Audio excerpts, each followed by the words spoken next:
Good evening. Tonight, we descend into the shadows of history, into an age where hope was a luxury few could afford, and freedom was a word that existed only in the prayers of the desperate. We speak of medieval Europe, a time that Hollywood has painted with shining armor and noble quests. But the reality was far more sinister. This is not a tale of chivalrous knights and fairy tale castles. This is the story of a continent trapped in the iron grip of feudalism, where millions lived and died as little more than property, where justice was a blade that cut only one way, and where the very structure of society was built upon the bones of the oppressed. Before we venture into these blood-soaked fields and through the gates of fortresses that were more prison than palace, pause for a moment and tell me in the comments, from what corner of the world do you watch this tale unfold? And what hour marks your vigil? Do you witness this from the comfort of dawn's light? Or do you, like those medieval souls who dared question their fate, watch in the dangerous darkness of night when truth whispers loudest? And if you value the power that comes from understanding history's darkest secrets, subscribe now, because in the age we're about to explore, knowledge was the only weapon that could cut through the chains of ignorance. And ignorance meant a life of endless servitude. Tonight, we strip away centuries of romantic fiction to reveal feudal Europe as it truly was. A nightmare of systematic oppression, where your birthplace determined your grave, where the church sold salvation to the highest bidder, and where the powerful feasted while the masses starved in hovels that were little more than tombs for the living. This is the dark reality of feudal Europe. Chapter 1. The Architecture of Oppression. Picture, if you will, a pyramid built not of stone, but of human flesh and broken dreams. At its peak sits the king, wrapped in ermine and gold, while below him stretches an endless cascade of souls, each layer more numerous and more wretched than the last. This was feudalism, a system so perfectly designed to trap the human spirit that it endured for centuries, growing stronger with each generation that accepted their chains as divine will. The year is 1347, and Europe is about to face its darkest hour. But even before the Black Death arrives to claim 1/3 of the continent's population, life for the common man is already a daily struggle against forces beyond his control or understanding. In the Duchy of Normandy, in the rolling fields of Tuscany, in the dark forests of Germania, the same scene plays out with monotonous regularity. The strong dominate the weak, the rich exploit the poor, and the church blesses it all as God's eternal plan. At the foundation of this pyramid lie the peasants, making up roughly 90% of Europe's population. These are not the jolly farmers of children's tales, content with their simple lives. These are human beings, crushed beneath a weight so immense that rebellion seems not just impossible, but unthinkable. They are serfs, villains, and cotters. Terms that sound quaint to modern ears, but carried the bitter taste of bondage to those who bore them. Consider the life of a typical peasant family in 12th century England. They wake not when their bodies have rested, but when the church bell rings in the distance, calling them to labor that will benefit everyone except themselves. Their home is a single room shared with animals, the walls made of mud and straw, the floor nothing but packed earth that turns to soup when the rain seeps through the thatched roof. There are no windows, only holes in the walls that can be covered with animal skins when the wind howls. The fire in the center of the room provides the only light and warmth, filling the cramped space with smoke that burns their eyes and blackens their lungs. The father, bent from years of back-breaking labor, knows that he owns nothing, not even himself. He is tied to the land as surely as a tree is rooted in soil, unable to leave without his lord's permission, unable to marry without paying a fine, unable to pass property to his children because he possesses nothing to give. His hands, cracked and bleeding from handling rough tools, have never known the touch of coins. For the feudal system runs not on money but on obligation and fear.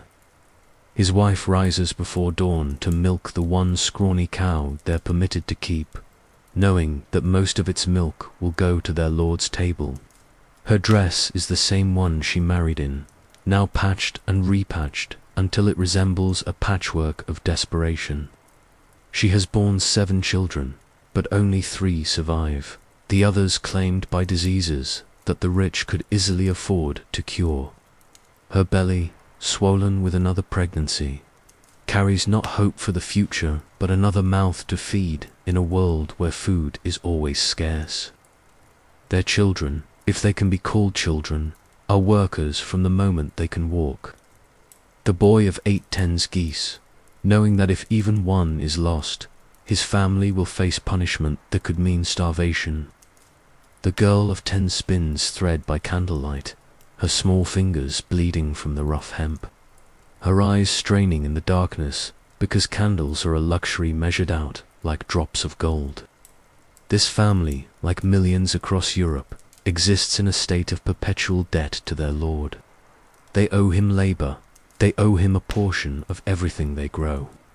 They owe him fees for using his mill, his oven, even his roads. When the harvest is good, they eat a little better, but still surrender the best to their master. When the harvest fails, they watch their children starve, while the Lord's granaries remain full. But the peasants are merely the foundation stones of this pyramid of suffering. Above them, yet still trapped within the system's merciless logic, stand the artisans and merchants, the blacksmiths and carpenters, the bakers and brewers who serve the needs of their betters, while remaining forever beneath them.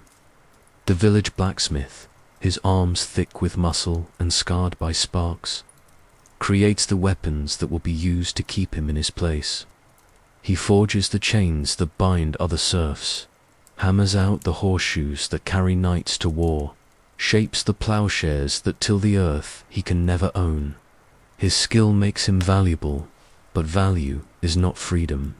He too must bow before the Lord, too must pay taxes on his craft, too must watch as the fruits of his labor enrich those who despise him for the soot beneath his fingernails. The merchant, perhaps the most dangerous figure in this rigid hierarchy, walks a tightrope between classes. He has coins in his purse, yes, but money without noble blood is like a sword without a handle, dangerous to the one who wields it. He must grovel before lords who need his goods but despise his commerce, must smile while being cheated, must accept insults with grace because a merchant who forgets his place might find his wealth confiscated and his neck fitted for a rope. These middle ranks live with a cruel irony. They can see the luxury that exists just above them, yet they remain as powerless as the peasants below. They have enough to dream of more, but not enough power to seize it. This makes them perhaps the most bitter of feudalism's victims, for they taste hope only to have it snatched away. Above them all, in castles that dominate the landscape like stone giants, live the nobles, and here we must shatter another myth. The lords of feudal Europe were not the chivalrous protectors of romantic legend.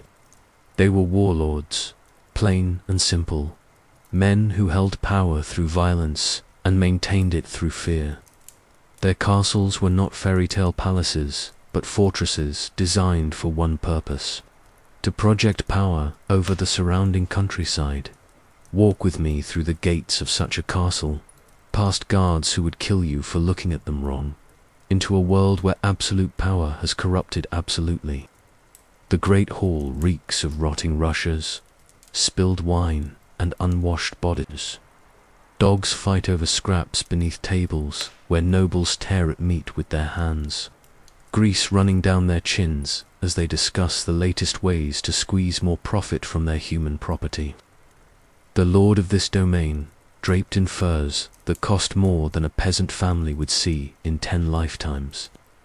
Rules through a combination of legal authority and naked brutality. His word is law, his whims are commandments, and his anger is a death sentence. He has never worked a day in his life, yet he owns the labor of thousands. He has never felt hunger, yet he controls the food supply of entire regions. He speaks of honor and duty while practicing neither. His lady, beautiful perhaps, but cold as winter stone, supervises a household run on the suffering of servant girls who can be used and discarded at will. These women, often peasant daughters taken from their families, exist in a twilight world between slavery and service. They can be beaten for spilling wine, raped without consequence, or killed for sport, and the law will not even record their names. The noble's children are raised from birth to see other human beings as livestock to be managed. The young lord learns to hunt, to fight, and to command, but never learns empathy, compassion, or justice. Why would he? Such virtues would only interfere with the efficient exploitation of his future subjects. The young lady learns to manage a household, to bear children, and to keep silent while her husband exercises his rights over every woman in his domain. This is the reality behind the pageantry of feudalism. Strip away the banners and ceremonies, the oaths of fealty and codes of chivalry, and you find a system built on a simple principle. Those with swords take from those without them, and God is said to smile upon the arrangement. The castle itself tells the story of this oppression in stone and mortar. Those towering walls were built by peasant labor, mortared with peasant blood, and designed to keep the peasants out while keeping the nobles safe. The very architecture speaks of a society at war with itself, where the rulers must fortify themselves against the ruled, where luxury must be defended with steel and stone. Every arrow slit, every murder hole, every portcullis is a reminder that the feudal system could only exist through constant threat of violence. The castle is not just a home, it is a weapon pointed at the hearts of every person within sight of its walls, a daily reminder that resistance means death. Yet even within these walls, life was far from the luxury we might imagine. Medieval hygiene was primitive at best, and wealth could not completely protect against the diseases that swept regularly through Europe. The noble might eat better than the peasant, but he still fell victim to plague, typhus, and consumption. His children still died in infancy at rates that would horrify modern parents. His wife still faced death in childbirth, and medieval medicine, such as it was, often killed faster than it cured. But if the nobles lived in fear of disease and death, they lived in terror of something else entirely, each other. For the feudal system was not just a machine for oppressing the poor, it was also a trap for the rich. A system that demanded constant warfare, constant vigilance, and constant treachery. Chapter 2: Knights in Tarnished Armor. The knight, that most romanticized figure of the Middle Ages, deserves our particular attention, for no figure has been more thoroughly mythologized or more completely misunderstood. Strip away the shining armor and noble quests, and what remains is a professional killer. A man whose only skill was violence, and whose only purpose was to serve those with greater violence at their disposal. Consider Sir Geoffrey de Montfort, a fictional knight whose story mirrors that of thousands of real men who lived and died by the sword in medieval Europe. Born the second son of a minor lord, Geoffrey was sent away at age 7 to serve as a page in his uncle's household.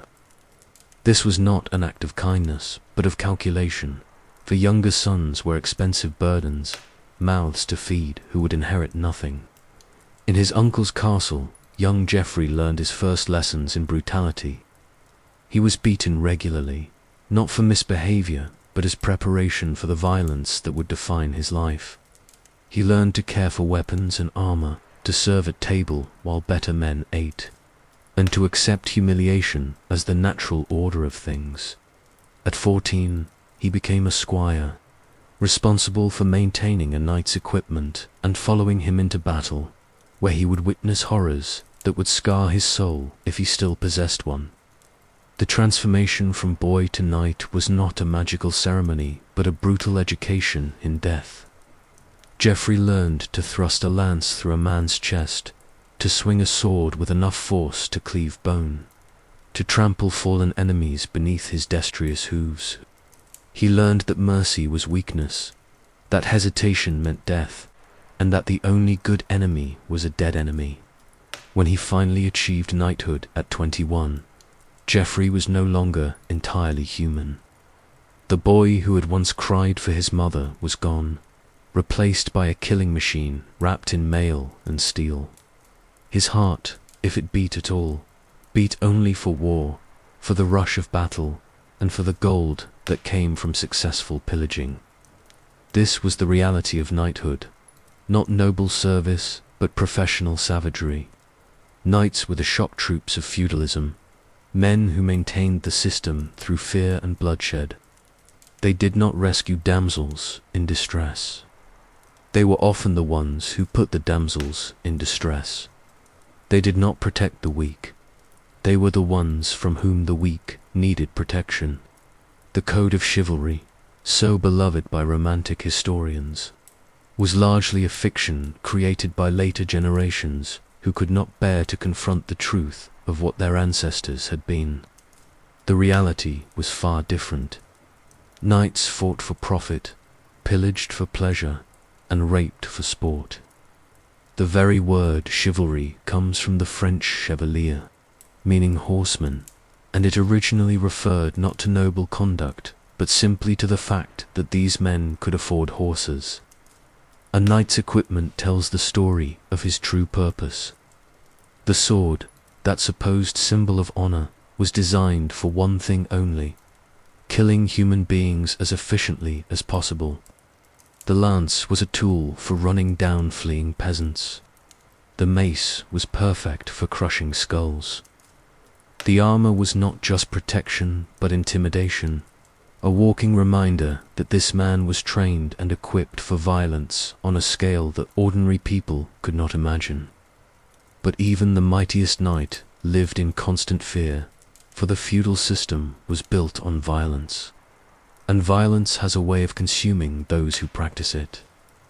Geoffrey de Montfort might terrorize peasants and defeat enemy knights in single combat, but he knew that his life could end at any moment, that his strength would eventually fail, and that younger, hungrier men were always waiting to take his place. The knight's castle, his stronghold and sanctuary, was also his prison. He could not travel far from his lands without risking their loss to rivals. He could not show weakness without inviting attack. He could not trust his allies, for alliance in the feudal world was merely temporary convenience, easily abandoned when circumstances changed. Wars were constant in medieval Europe, not grand campaigns for noble causes, but brutal struggles for land, resources, and power. A knight might spend half his life in the saddle, riding from one petty conflict to another, burning villages, slaughtering livestock, and terrorizing populations into submission. These were not battles between armies of professional soldiers, but exercises in organized terrorism designed to break the will of entire populations. The siege, that staple of medieval warfare, was particularly horrific. Knights would surround a city or castle and slowly strangle it, cutting off food supplies and waiting for starvation to do their work for them. They would catapult diseased corpses over the walls, poison wells, and massacre anyone who tried to escape. When the defenders finally surrendered, the victors would often slaughter them anyway, partly for revenge and partly to send a message to other potential resistors. Even victory in such conflicts brought little joy. for the spoils of war were divided according to strict hierarchy, with the greatest shares going to those who had risked the least. A common knight like our Geoffrey might emerge from a successful campaign with a few coins and perhaps a decent horse, while his lord would claim entire estates and hundreds of new serfs. The tournament, often portrayed as a genteel sporting event, was in reality a barely controlled riot where knights practiced the skills they would use to oppress their subjects. Men were regularly killed in these games, and the crowds who gathered to watch were not cheering for sport, but for blood. The tournament was both training for war and a reminder to the population of what would happen to them if they stepped out of line. Knights were also expected to participate in the great military ventures of their age, the Crusades. These holy wars, blessed by the Church and romanticized by history, were in reality some of the most brutal conflicts Europe ever produced. Knights who had spent their lives terrorizing Christian peasants now turned their attention to Muslims, Jews, and Eastern Christians, bringing European techniques of warfare to the Holy Land with devastating effect. The First Crusade, launched in 1096, began with massacres of Jewish communities in the Rhineland, as knights decided to practice their holy war on enemies closer to home.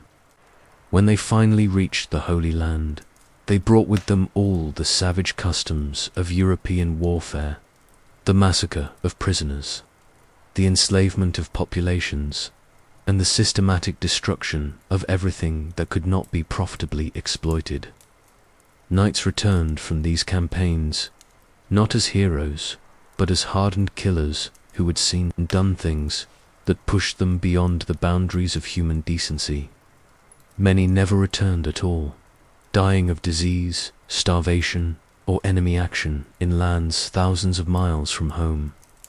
Those who did return often found their lands confiscated, their families dead, and their sacrifices forgotten by the very lords who had sent them east. The decline of knighthood was as brutal as its rise. As warfare evolved and new weapons made heavy cavalry less dominant on the battlefield, knights found themselves increasingly obsolete. The crossbow, despised by the Church as too effective against armored nobles, could punch through the finest mail. Later, gunpowder weapons would make the knight's expensive armor merely decorative, a costly burden that offered no protection against the new age of warfare.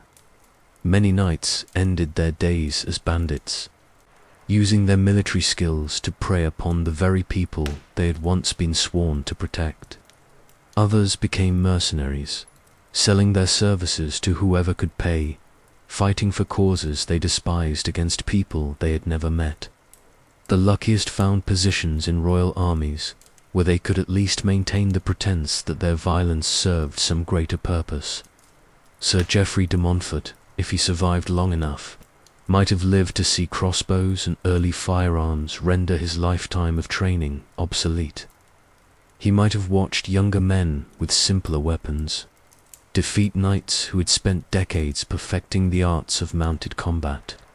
He might have realized that his entire way of life had been built on a temporary technological advantage that was slipping away like sand through an hourglass. This was the reality of knighthood in feudal Europe. Not a noble calling, but a brutal profession. Not a path to honor, but a descent into savagery. Not a protection for the innocent, but a threat to everyone who could not afford armor of their own. The knight was not the hero of the feudal story, but its villain, the iron fist that kept the system's victims in their place. Yet even these armored killers were trapped within the system they served, for feudalism consumed its own children with the same appetite it showed for peasant blood. The knight might wield the sword, but he was still bound by oaths to his superiors, still dependent on their favor, still subject to their whims. He was simultaneously oppressor and oppressed, predator and prey, master and slave. This contradiction lay at the heart of feudalism. Everyone except those at the very top of the pyramid was simultaneously powerful and powerless, free and enslaved, oppressor and victim. The knight terrorized the peasant, but trembled before his lord. The lord commanded thousands, but cowered before his king. Only at the very peak of the system did absolute power exist, and even kings lived in fear of rivals, revolts, and the church's displeasure. Chapter 3. The Church's Iron Grip. If knights were the sword of feudalism, then the church was its soul, a corrupted, twisted soul that blessed oppression and sanctified suffering while accumulating wealth and power that would make modern corporations envious. No institution in medieval Europe wielded more influence over daily life, and no institution was more thoroughly corrupted by that influence. The church's message was simple and devastating in its effectiveness. Your suffering in this life is God's will. Your poverty is divinely ordained, and your only hope for happiness lies in the afterlife, provided you obey your superiors, pay your tithes, and never question the natural order of things. This was not religion, but a sophisticated system of social control, designed to keep the masses docile while the clergy lived in luxury that rivaled the nobility. Consider the village priest, Father Benedict, whose story illuminates the church's role in maintaining feudal oppression. Benedict was not a man of God in any meaningful sense, but rather a functionary in an organization that had long ago abandoned Christ's teachings in favor of temporal power. His church, a simple stone building that dominated the village square, was not a sanctuary but a courthouse, a tax collection office, and a center of surveillance where every aspect of peasant life was monitored and controlled. Father Benedict could neither read nor write, for literacy was not required to perform his true function, keeping the peasants in line. His sermons, delivered in Latin that his congregation could not understand, were filled with threats of damnation for those who questioned their betters and promises of heavenly reward for those who accepted their earthly suffering without complaint. He taught that kings ruled by divine right, that nobles were God's appointed guardians of order, and that peasants who rebelled against their masters rebelled against God himself. The church's calendar controlled every aspect of village life, dictating when peasants could work, when they must rest, and when they must present themselves for religious ceremonies that served mainly to reinforce their subordination. Holy days, which might sound like respite from labor, were often exercises in humiliation, where peasants were required to kneel before their lords, kiss their hands, and publicly acknowledge their inferior status. But Father Benedict was himself a prisoner of the system he served. He had been born a peasant's son and ordained not because of any divine calling, but because the church needed local functionaries who could speak the common tongue while understanding their place in the hierarchy. His superiors, the bishops and abbots who lived in palaces that mocked Christ's teachings about poverty, regarded him as barely more valuable than the peasants he controlled. The true power of the church lay not in village chapels, but in the great monasteries and cathedrals that dotted the European landscape. These were not centers of spiritual devotion, but economic powerhouses, the medieval equivalent of multinational corporations. The monastery of Cluny in France controlled over 10,000 properties across Europe. The Bishop of Winchester was one of the wealthiest men in England, richer than most kings. Abbots lived like princes, dining off gold plates while their monks scraped together meals from scraps.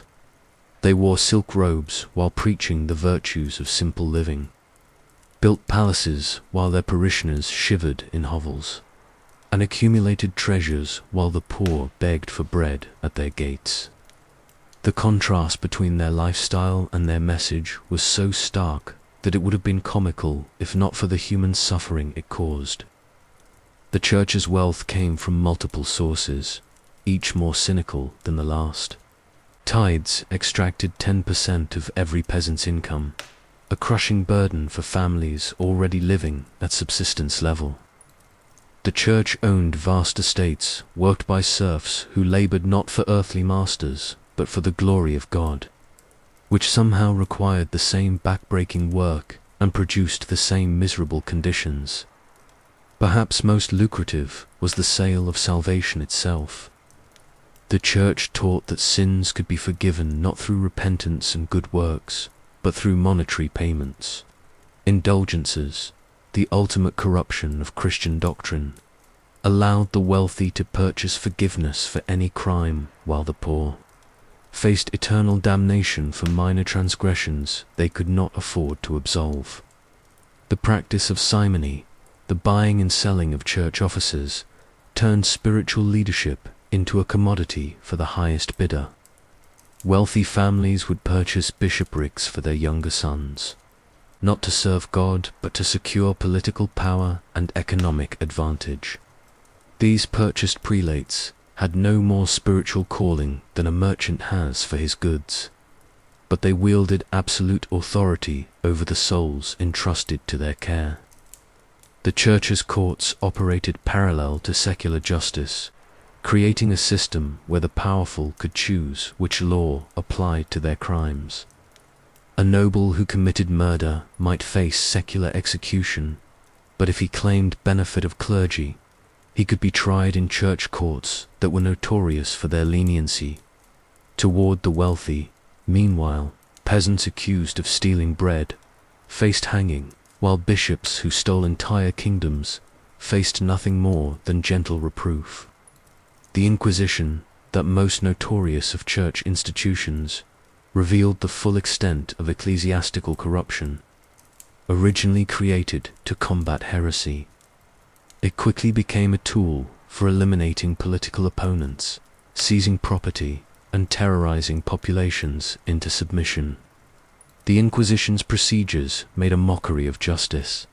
Accusations were secret. Accusers remained anonymous, and torture was routinely used to extract confessions.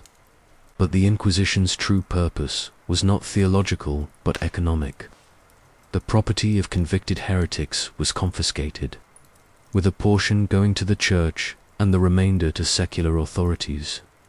This created a powerful incentive to find heresy everywhere, and the inquisitors rose to the challenge with enthusiasm that would have impressed a modern prosecutor. Entire communities could be decimated on the testimony of a single witness, and appeals were virtually impossible. The Church's attitude toward learning and knowledge provides another window into its corruption. While claiming to preserve classical wisdom, Church authorities systematically suppressed any ideas that threatened their power. Scientific inquiry was discouraged, philosophical debate was controlled, and literacy was restricted to the clergy and their allies. The Church's schools taught obedience rather than critical thinking, conformity rather than creativity. This suppression of knowledge was not accidental but calculated. An educated peasantry might question why God required them to live in poverty while his servants lived in luxury. They might wonder why Christ's teachings about loving your enemies were ignored when the Church blessed wars of conquest. They might ask uncomfortable questions about the gap between Christian doctrine and Christian practice. The Church's treatment of women reveals yet another dimension of its corruption. While paying lip service to the Virgin Mary, the medieval Church regarded actual women as dangerous temptresses whose very existence threatened male salvation. Women were excluded from positions of authority, denied access to education, and subjected to laws that treated them as property to be owned by fathers and husbands.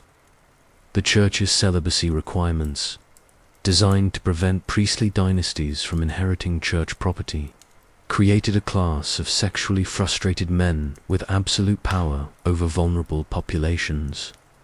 The results were predictable: widespread abuse of nuns, serving girls, and peasant women who had no recourse against men who claimed to represent God on earth.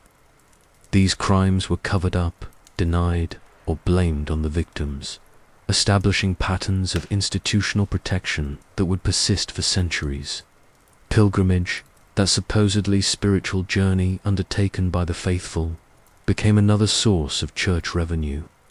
Holy sites were established throughout Europe, each with its own miraculous relics and promised indulgences. The Church encouraged these journeys not for their spiritual value, but for the economic benefits they provided to monasteries along popular routes. The relics themselves were often obvious frauds. Multiple churches claimed to possess Christ's foreskin, enough pieces of the true cross to build a small forest, and sufficient bones of various saints to outfit several complete skeletons each. But questioning the authenticity of relics was heresy, punishable by death, so the faithful continued to pay for the privilege of venerating obvious counterfeits.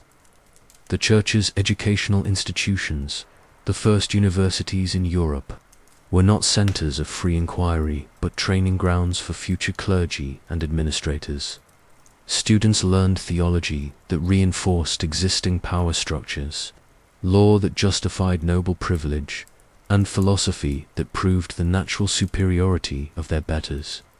Those few scholars who dared to question orthodox teaching faced excommunication, exile, or death. The corruption extended to the very top of the church hierarchy. Popes lived like emperors, maintaining armies, engaging in politics, and fathering children despite their vows of celibacy. The papal states were governed with the same brutal efficiency as any secular kingdom, complete with torture chambers, executions, and wars of conquest. The Vicar of Christ often seemed more interested in temporal power than spiritual salvation. Pope Alexander VI, born Rodrigo Borgia, exemplified this corruption. He purchased his papal election through bribery, maintained a stable of mistresses, and used church funds to advance his illegitimate children's careers. His pontificate was marked by murder, theft, and sexual scandal on a scale that shocked even medieval Europeans.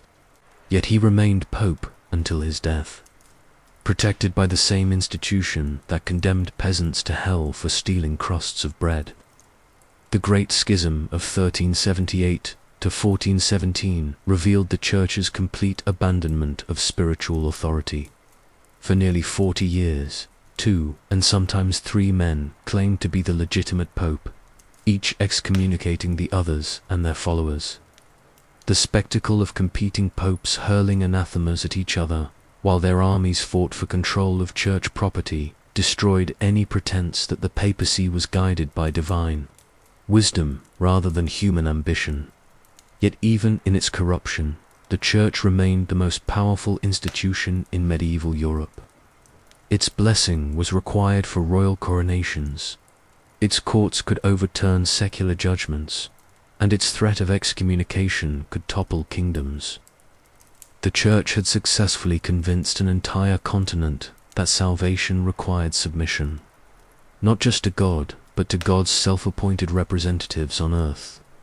This was the Church's greatest crime, not its accumulation of wealth or its political machinations, but its perversion of the human spirit. It took mankind's highest aspirations, the longing for meaning and transcendence that defines our species, and twisted them into chains that bound millions in misery. It taught people to accept suffering as virtue, to embrace poverty as holiness, and to find comfort in submission to earthly masters who claimed divine authority. The Church's legacy in feudal Europe was not salvation but servitude, not enlightenment but ignorance, not love but fear. It created a continent of believers who worshipped a God, who demanded their misery and promised them happiness only after death. In doing so, it became the most successful confidence scheme in human history, convincing its victims to pay for their own oppression and thank their oppressors for the privilege. Chapter 4. The Currency of Misery. In feudal Europe, money was not merely scarce, it was almost irrelevant to the daily lives of most people. Instead, The continent operated on a far more sinister currency, human suffering, measured out in labor obligations, feudal dues, and the systematic extraction of everything that made life bearable. This was not an economy in any modern sense, but a vast machine designed to channel wealth upward while ensuring that those who created it remained trapped in perpetual poverty. The feudal manor was the basic economic unit of this system, a self-contained world where every aspect of production was controlled by the lord, and every moment of a peasant's life had monetary value for his superior. Consider the manor of Blackwood, a fictional but typical estate in 13th century England, where the true nature of feudal economics reveals itself in all its brutal clarity. Sir William de Blackwood owned not just the land, but everything and everyone on it. His 2,000 acres supported 200 peasant families, comprising roughly 800 souls, whose entire existence revolved around generating profit for their master. These families lived in 200 hovels scattered across the manor, each hovel representing not a home but an economic unit designed to extract maximum value from human labor. The peasant family of John the Ploughman illustrates how this extraction worked in practice. John owed his lord 3 days of labor every week, working the domain land that fed the lord's household. But this was only the beginning of his obligations. During planting and harvest seasons, he owed additional labor, sometimes working 6 days a week for his master, while his own crops withered in the fields. When John's oxen were needed for ploughing, he could not refuse to lend them, even if his own fields remained unworked.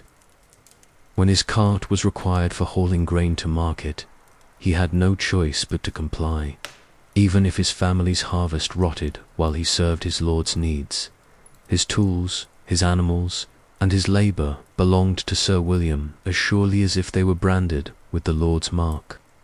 John's wife, Margaret, was trapped in her own web of obligations. She owed spinning duties to the lord's household, sitting by candlelight until her fingers bled to produce thread for cloth she would never own. During sheep shearing season, she worked from dawn to dusk in the lord's wool sheds, breathing air thick with lanolin and dust, while her own children went unsupervised.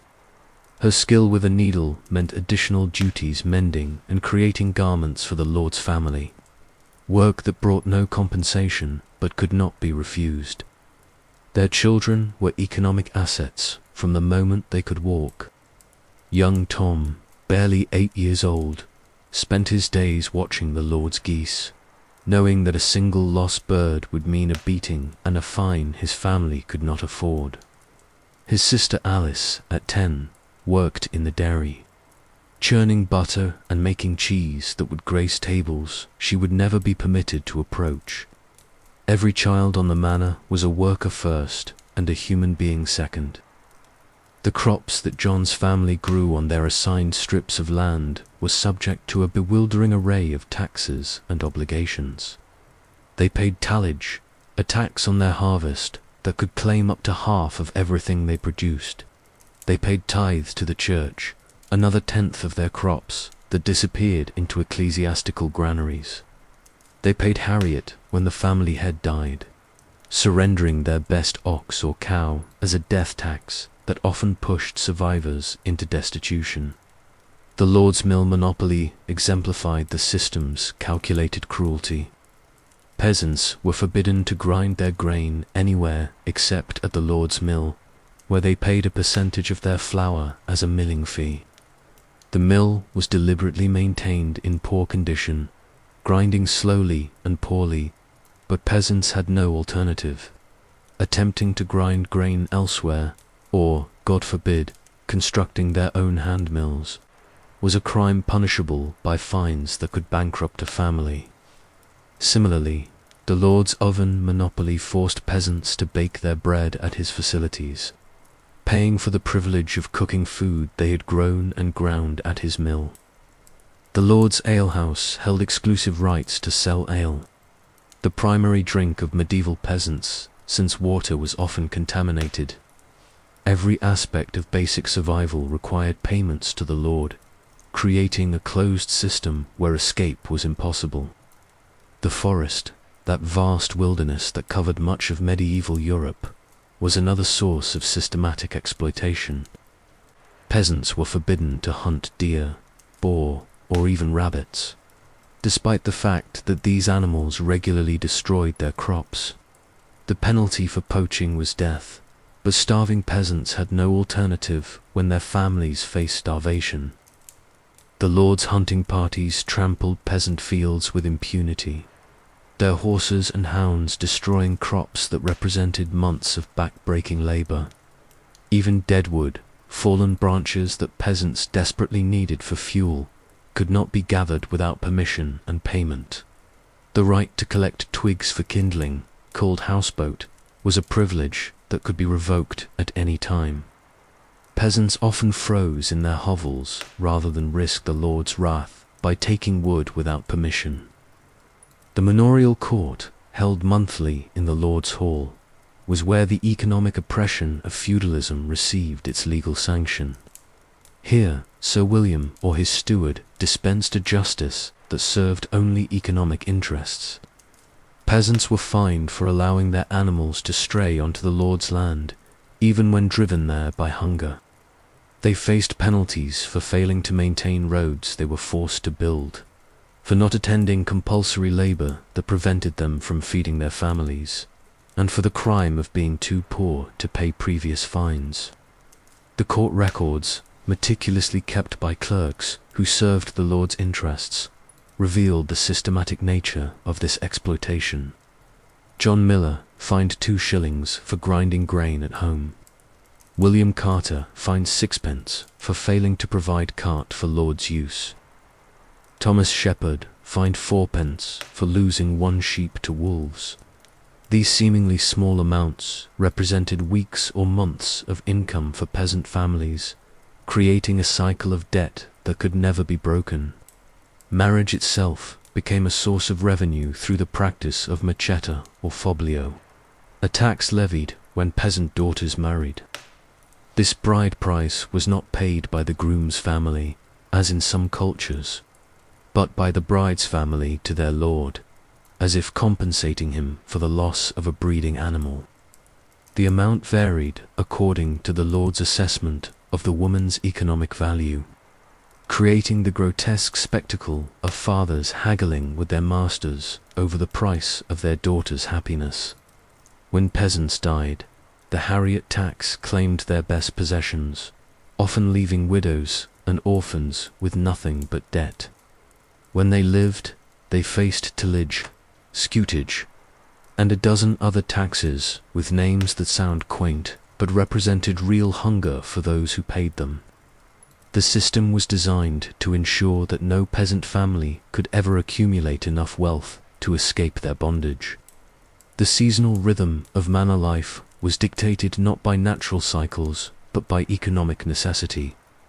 Planting season meant peasants worked their lord's fields before their own, often missing optimal planting times for their subsistence crops. Harvest season brought corvée labor obligations that could last for weeks, during which peasant families watched their own grain rot in the fields while gathering their lord's crops. The economic relationship between manor and market town reveals another layer of feudal exploitation. Sir William sold the surplus grain produced by peasant labor in distant markets, accumulating silver and gold that never circulated within the manor economy. Meanwhile, peasants were forbidden to sell their own produce, forced instead to surrender it as rent, taxes, and feudal obligations. The few coins that did reach peasant hands came at a terrible cost. A day's wage for skilled craft work might buy a loaf of bread, while unskilled labor earned barely enough to purchase the grain needed to bake it. Money was so scarce among the peasantry that most transactions were conducted through barter, creating an isolated economy that kept rural populations ignorant of their exploitation compared to the growing wealth of towns and cities. The merchant class, emerging slowly in the later Middle Ages, occupied a precarious position in this system. They possessed capital but lacked the social status that provided legal protection. A merchant's wealth could be confiscated by any noble who needed funds, and his protests would fall on deaf ears in courts that recognized only noble privilege. This vulnerability forced merchants to maintain elaborate networks of bribery and political alliance, turning commerce into an extension of feudal politics. Urban guilds, while protecting their members from some forms of exploitation, simply reproduced feudal hierarchies in miniature. Master craftsmen lived like minor nobles, journeymen served as their professional knights, and apprentices labored in conditions little better than serfdom. The guild system prevented innovation, restricted membership, and maintained artificial scarcity that benefited established masters while crushing potential competitors. The economic impact of constant warfare cannot be overstated. Armies lived off the land they traversed, taking grain, livestock, and supplies without compensation.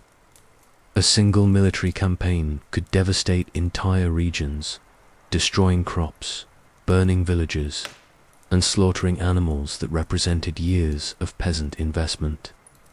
The aftermath of war meant famine, disease, and debt that could take decades to overcome. The church's economic role extended far beyond mere tithe collection. Monastic estates operated on the same exploitative principles as secular manors, with monks serving as overseers of peasant labor. The church's vast landholdings were worked by serfs whose condition differed little from their secular counterparts, except that their exploitation was blessed as service to God. Ecclesiastical wealth accumulated through donations, bequests, and the sale of salvation created economic distortions throughout Europe. Resources that might have fed the hungry or sheltered the homeless instead built magnificent cathedrals and enriched clerical hierarchies. The church became Europe's largest landowner, controlling perhaps 1/3 of all agricultural land, yet contributed nothing to productive labor. The economic philosophy that justified this system was as twisted as its practices. Feudal theorists argued that God had ordained 3 classes of people: those who fought nobles, those who prayed clergy, and those who worked peasants. This 3 estates model presented exploitation as divine will, suggesting that peasant suffering was not only inevitable but morally necessary for the proper functioning of society. Scholastic economists like Thomas Aquinas developed sophisticated arguments for just price and just wage that invariably favored existing power structures. They condemned usury when practiced by Jewish moneylenders, but ignored the systematic exploitation of peasant labor by Christian landlords. Their economic theories provided intellectual cover for practices that would horrify modern observers. The gradual introduction of money into feudal economies created new forms of exploitation rather than liberation, as lords commuted labor services to cash payments. Peasants found themselves trapped in monetary relationships they poorly understood. Inflation, currency, debasement, and market manipulation became new tools of oppression, more subtle than direct coercion, but equally effective. The rise of banking, pioneered by Italian families like the Medici, created international networks of credit and debt that transcended local feudal relationships.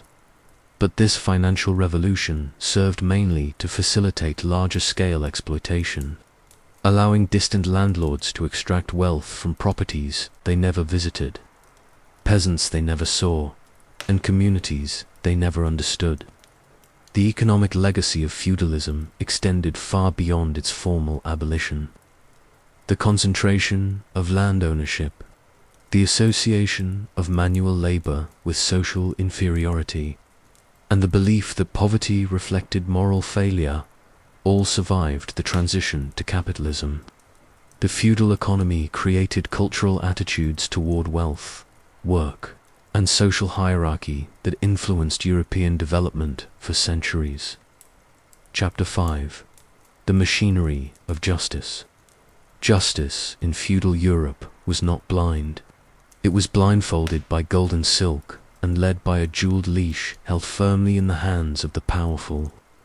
The law served not to protect the innocent or punish the guilty, but to maintain the social order that kept the many in chains while the few lived in luxury. Every courthouse was a theater where predetermined outcomes played out behind a facade of legal procedure, and every judge was an actor whose role was to legitimize oppression with the stamp of legal authority.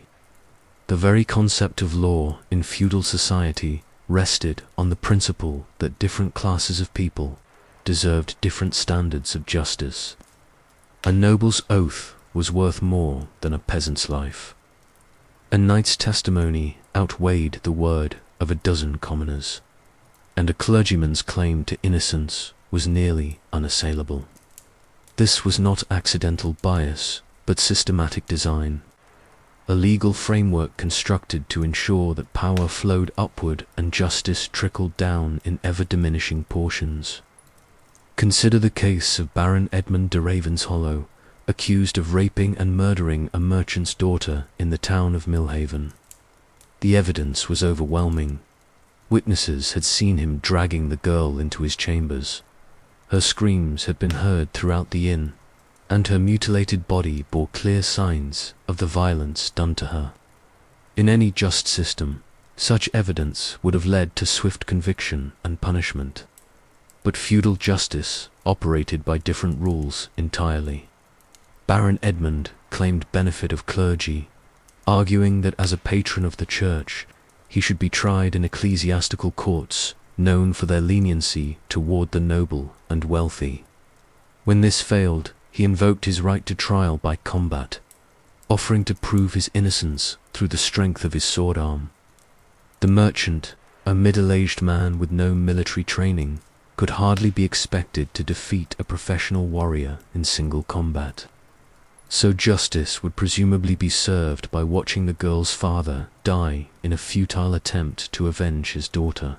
The local sheriff, appointed by the king but dependent on noble cooperation for his effectiveness, found himself in an impossible position.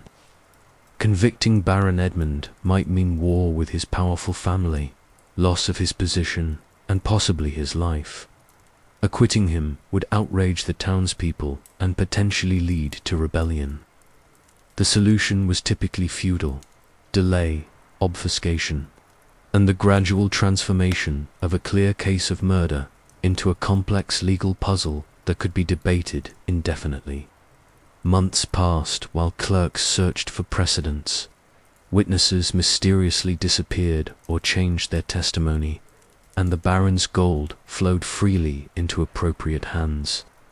The merchant's wife, driven mad by grief and the mockery of justice she witnessed daily, threw herself from the town bridge, becoming a second victim of the baron's crimes. Her death was ruled suicide, which conveniently eliminated another witness to her daughter's murder.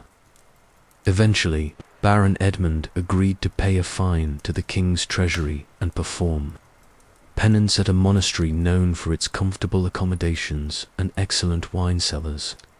He spent 3 months in prayer and contemplation, returning home to a hero's welcome from his peers, who admired his skillful navigation of the legal system.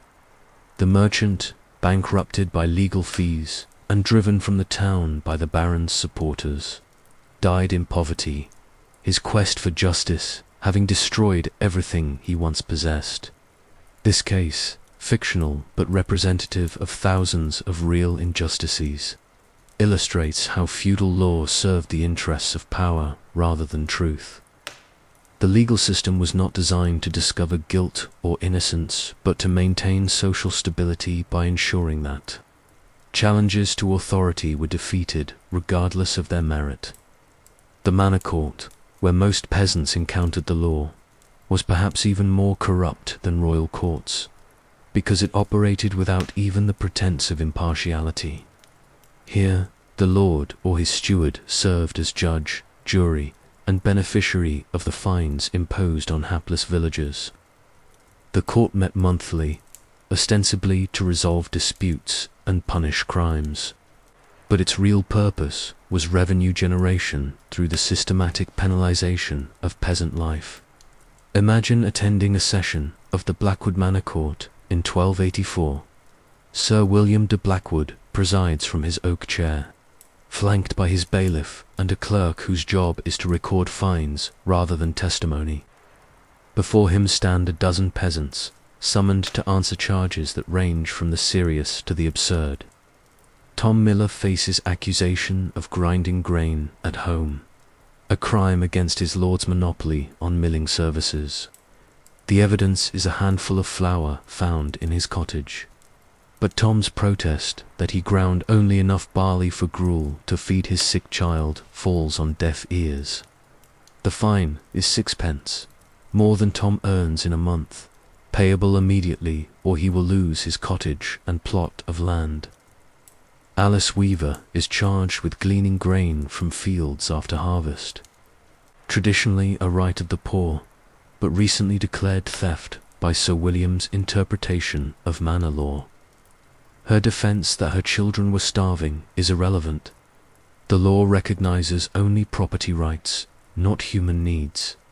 She faces a choice between paying a fine that will bankrupt her family or accepting a whipping in the public square that will humiliate her before her neighbors. Walter the shepherd appears for the 3rd time this year, accused of allowing his sheep to stray onto the Lord's pasture. His explanation that wolves drove the flock from their assigned grazing area is dismissed as irrelevant. He is responsible for controlling his animals regardless of circumstances.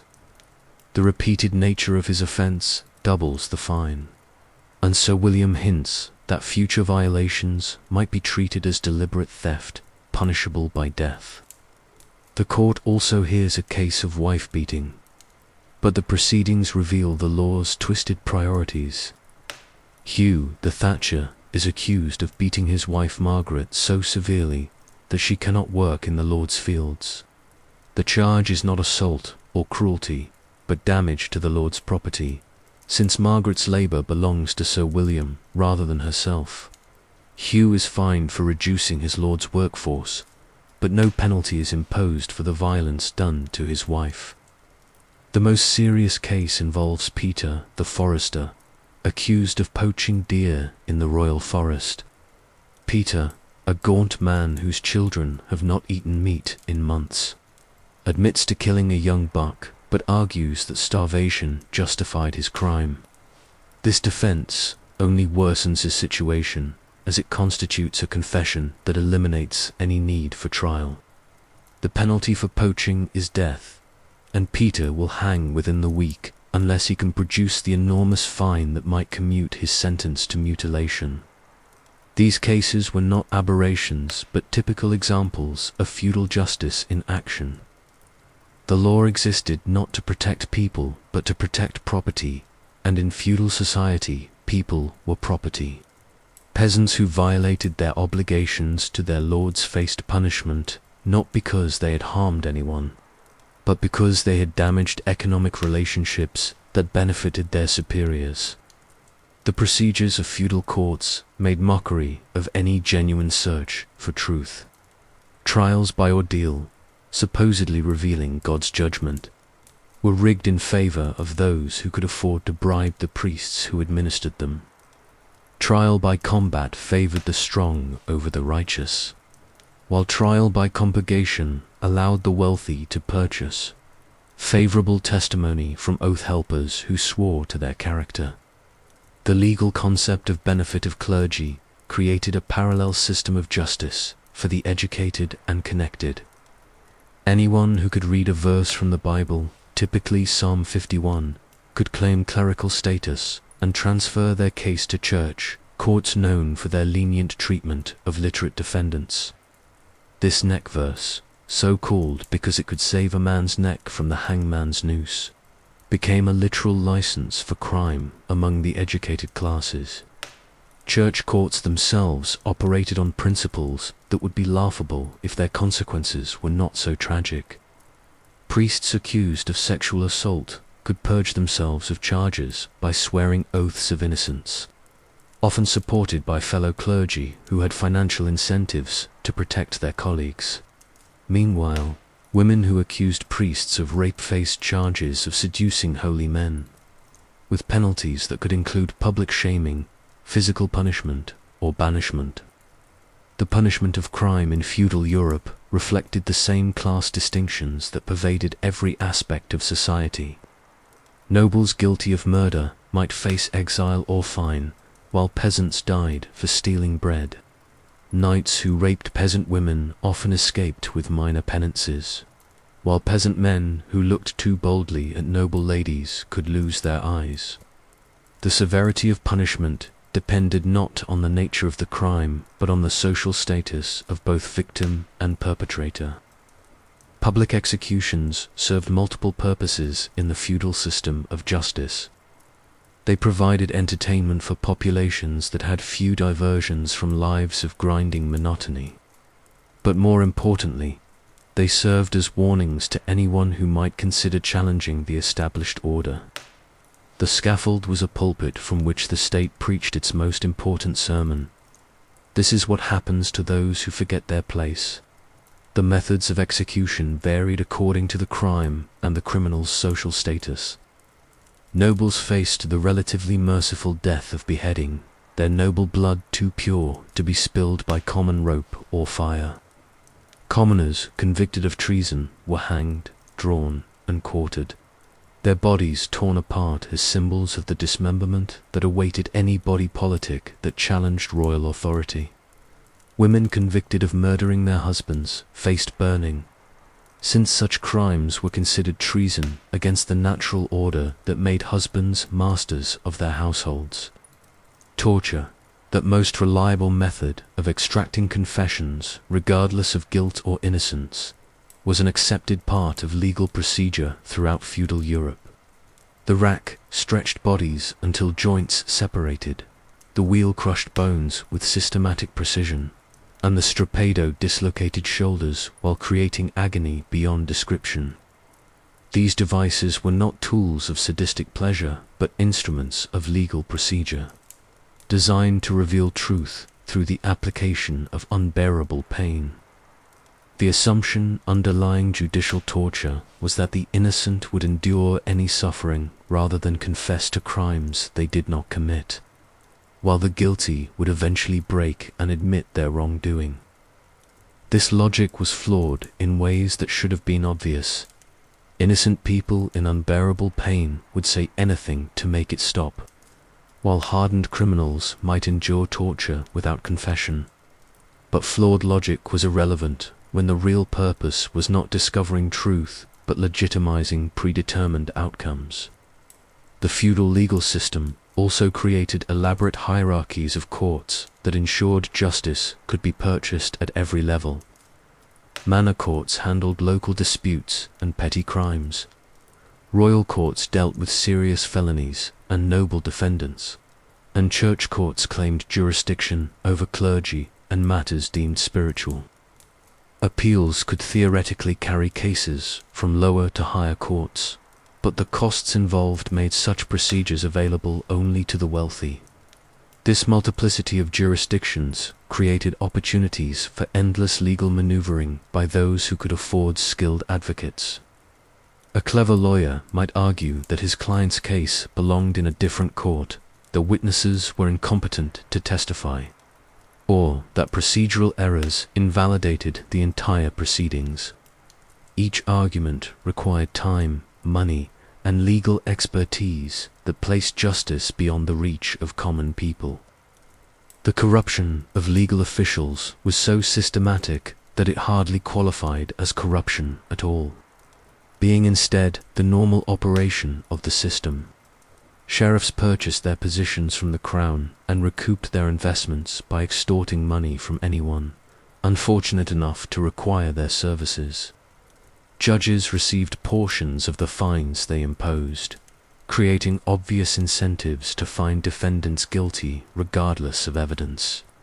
Court clerks charged fees for every document they produced, every witness they summoned, and every word they recorded. The legal profession itself was a closed guild that protected its members' interests at the expense of their clients. Lawyers were trained not in universities, but through apprenticeships that emphasized procedure over justice, precedent over equity, and profitable delay over swift resolution. A competent lawyer could extend simple cases for years, generating fees that often exceeded the value of whatever was in dispute. The rise of royal law, gradually superseding local customs and manor court jurisdiction, did not represent progress toward justice, but merely the centralization of injustice under royal authority. The king's courts might be more sophisticated than manor courts, but they served the same fundamental purpose, maintaining social hierarchy through the selective application of legal force. Legal codes like the constitutions of Clarendon in England or the various coutumes in France codified inequality by giving it the force of written law. These documents, presented as advances in legal sophistication, actually made oppression more systematic by reducing arbitrary noble power while increasing predictable royal tyranny. The gradual development of legal concepts like habeas corpus and trial by jury, often cited as evidence of feudal legal progress, were actually defensive measures designed to protect noble privileges against royal encroachment. They extended rights to the baronial class while explicitly excluding peasants, whose legal status remained essentially unchanged. Even these limited protections could be suspended when convenient, as demonstrated by events like the Peasants' Revolt of 1381. When common people dared to demand legal rights, the response was swift and merciless. Rebels were hunted down and killed without trial. Their families were punished for their relatives' crimes, and entire villages were destroyed as examples to others who might consider similar challenges to authority.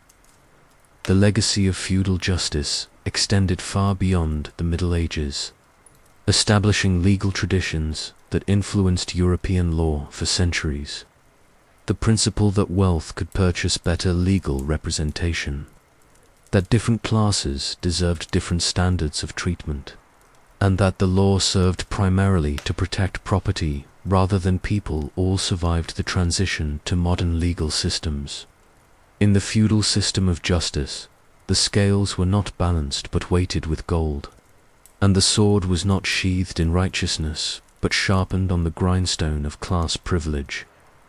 Those who administered this system were not servants of justice but guardians of inequality, ensuring that every courthouse became a fortress defending the rich against the poor, the powerful against the vulnerable, and the guilty against the consequences of their crimes. Chapter 6. The Harvest of Death. Death in feudal Europe was not a distant spectre, but a constant companion that walked beside every peasant through the fields, stood guard at every castle gate, and knelt in every church pew. It came not as the peaceful conclusion to a life well lived, but as the harsh punctuation mark ending stories that were often little more than extended suffering. The medieval world was a charnel house, where human life was measured not in years, but in the brief intervals between catastrophes. The average life expectancy in feudal Europe hovered around 35 years, but this statistic, shocking as it sounds to modern ears, actually conceals an even grimmer reality. Infant mortality was so high that families routinely produced 8 or 10 children in the desperate hope that 2 or 3 might survive to adulthood. Children who lived past their 5th birthday had crossed the first great threshold of medieval survival, but even they faced a gauntlet of diseases, accidents, and deliberate violence that claimed lives with relentless efficiency. Consider the village of Grimsthorpe in the year 1348. A typical English settlement where 400 souls lived in conditions that would horrify modern observers. The village had no physician, no medicine beyond folk remedies that were often more harmful than helpful, and no understanding of the microorganisms that killed more efficiently than any army. When disease struck, as it did repeatedly, the villagers could only pray, which they did with the fervor of people who knew that God was their only physician. The plague, that ultimate medieval horror, arrived in Grimsthorpe on a warm September day, carried in the fleas that lived in the fur of black rats aboard merchant ships. The first victim was Thomas the Miller, a robust man in his 30s who had never been sick a day in his adult life. He began feeling ill on a Tuesday and was dead by Friday, his body covered with the black buboes that gave the Black Death its name. His wife, Margaret, tried to nurse him through his final agonies, not knowing that every moment spent at his bedside was another opportunity for the disease to claim her as well. By the end of September, half the village was dead or dying. Bodies piled up in the churchyard faster than the surviving priest could bury them, and eventually he too succumbed, leaving the dead unblessed and unmourned except by families, too weak from their own illness to perform proper funeral rites. Children, orphaned by the plague, wandered the empty streets until they, too, sickened and died, their small bodies adding to the mounting evidence of God's apparent abandonment of his people. The surviving villagers, those few who possessed some natural immunity to the plague, or who had somehow avoided exposure, found themselves in a world transformed. Empty houses stared at them with vacant windows, like the eye sockets of skulls. Fields of grain rotted unharvested because there were no longer hands to gather them. Livestock starved in their pens because their owners lay dead in cottages that had become tombs. But the Black Death, devastating as it was, represented only the most dramatic of the many ways that death claimed medieval Europeans. Disease was endemic in a world where bathing was considered dangerous, where human waste contaminated water supplies, and where physicians prescribed treatments that were more likely to kill than cure. Medical practice in feudal Europe was based on classical texts that had little connection to observed reality and religious beliefs that actively hindered effective treatment.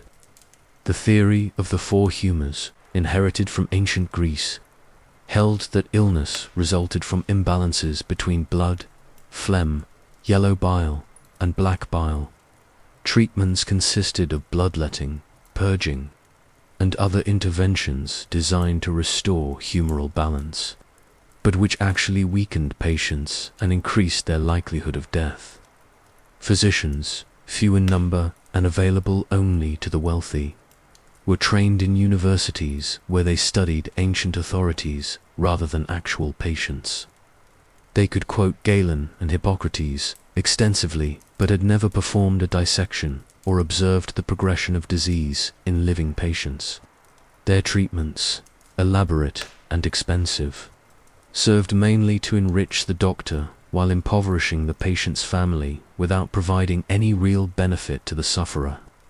The poor, who comprised the vast majority of the population, relied on folk remedies passed down through generations of trial and error. Some of these treatments possessed genuine therapeutic value, but many were based on superstition, sympathetic magic, or religious ritual rather than empirical observation. A peasant suffering from fever might be treated with willow bark tea, which actually contained salicin, a compound related to modern aspirin. But the same patient might also be subjected to prayers over holy relics, the application of dried animal parts, or bloodletting with rusty knives that introduced infection into healthy tissue. Surgical procedures, when they were attempted at all, were performed without anesthesia, antiseptic precautions, or understanding of anatomy. Barber surgeons, who combined haircutting with medical practice, might attempt to remove cataracts, set broken bones, or amputate damaged limbs. But the survival rate for such procedures was appallingly low. Most patients who survived the initial surgery died from infection, blood loss, or shock in the days that followed. Childbirth was perhaps the most dangerous experience a medieval woman could face, with mortality rates that approached those of major battles. Women in labor were attended by midwives, whose training consisted mainly of folklore and tradition, with little understanding of the anatomy and physiology of birth. When complications arose, as they frequently did, the midwife's options were limited to prayer and the application of techniques that often made the situation worse. Puerperal fever, caused by bacterial infection introduced during delivery, killed countless new mothers in the days following apparently successful births. The practice of having multiple attendants examine laboring women with unwashed hands almost guaranteed that harmful bacteria would be introduced into the birth canal. Women who survived childbirth faced the additional challenges of breastfeeding in a malnourished state and caring for infants in environments where deadly diseases lurked in every water source and contaminated surface. The diet of medieval Europeans provided another avenue for death to claim its victims. Peasants subsisted primarily on bread made from whatever grains were available, often supplemented with ergot and other fungal contaminants that caused hallucinations, convulsions, and death. Scurvy, caused by vitamin C deficiency, weakened immune systems and made populations vulnerable to every passing infection. Rickets, resulting from inadequate calcium and vitamin D, produced generations of adults with deformed bones and weakened constitutions. Famines struck regularly when harvests failed due to weather, warfare, or disease affecting crops and livestock. The Great Famine of 1315 to 1322 killed millions across Northern Europe as continuous rains destroyed crops for 7 consecutive years. People ate grass, bark, and leather in desperate attempts to fill their stomachs with anything that might provide nourishment. Parents faced impossible choices between their own survival and that of their children, and chroniclers recorded instances of cannibalism as social order collapsed under the pressure of starvation. During these famines, the wealthy continued to feast while the poor died in the streets outside their gates. Nobles hoarded grain that could have saved thousands of lives, preferring to let it rot rather than distribute it at affordable prices. The Church, despite its vast landholdings and accumulated wealth, provided minimal relief to suffering populations, concerning itself more with protecting its property than fulfilling Christ's commandments to feed the hungry. Violence provided another constant threat to medieval life, and not just the organized violence of warfare. Personal disputes were often settled with knives, clubs, or whatever weapons came to hand, as legal systems provided little protection for common people. Domestic violence was accepted as a husband's natural right, and wife-beating was considered normal correction rather than criminal assault.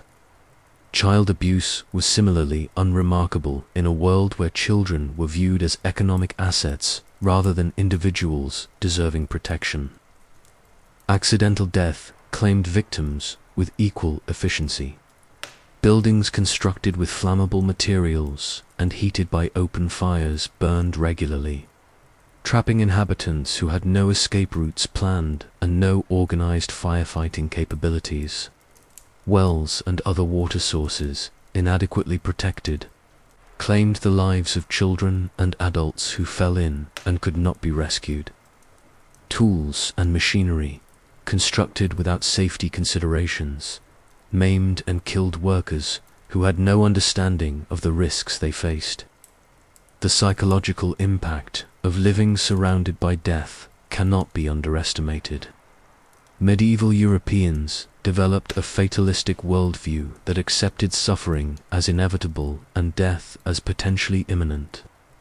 This mindset, while perhaps providing some comfort in an age when comfort was rare, also discouraged efforts to improve living conditions or challenge systems that perpetuated human misery.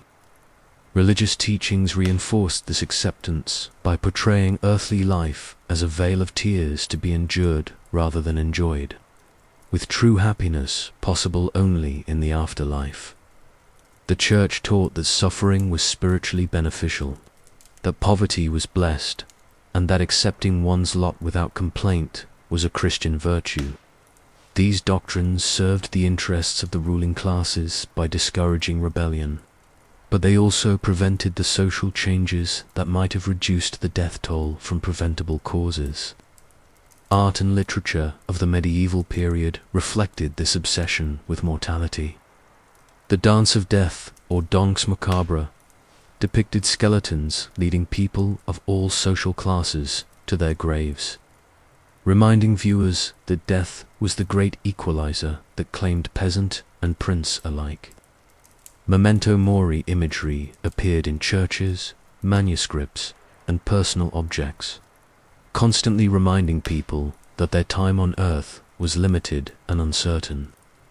Yet even in this context, death was not truly democratic. The rich lived longer than the poor, had access to better food and shelter, and could afford whatever medical care was available. They died in comfortable beds attended by physicians and priests, while the poor often died alone in hovels or by the roadside. Noble children had better chances of surviving to adulthood, and noble women were somewhat less likely to die in childbirth. Though the risks remained enormous by modern standards, the disposal of the dead revealed additional class distinctions. The wealthy were buried in consecrated ground with elaborate ceremonies and expensive monuments, while the poor were often dumped in unmarked graves or left unburied entirely during times of plague or famine.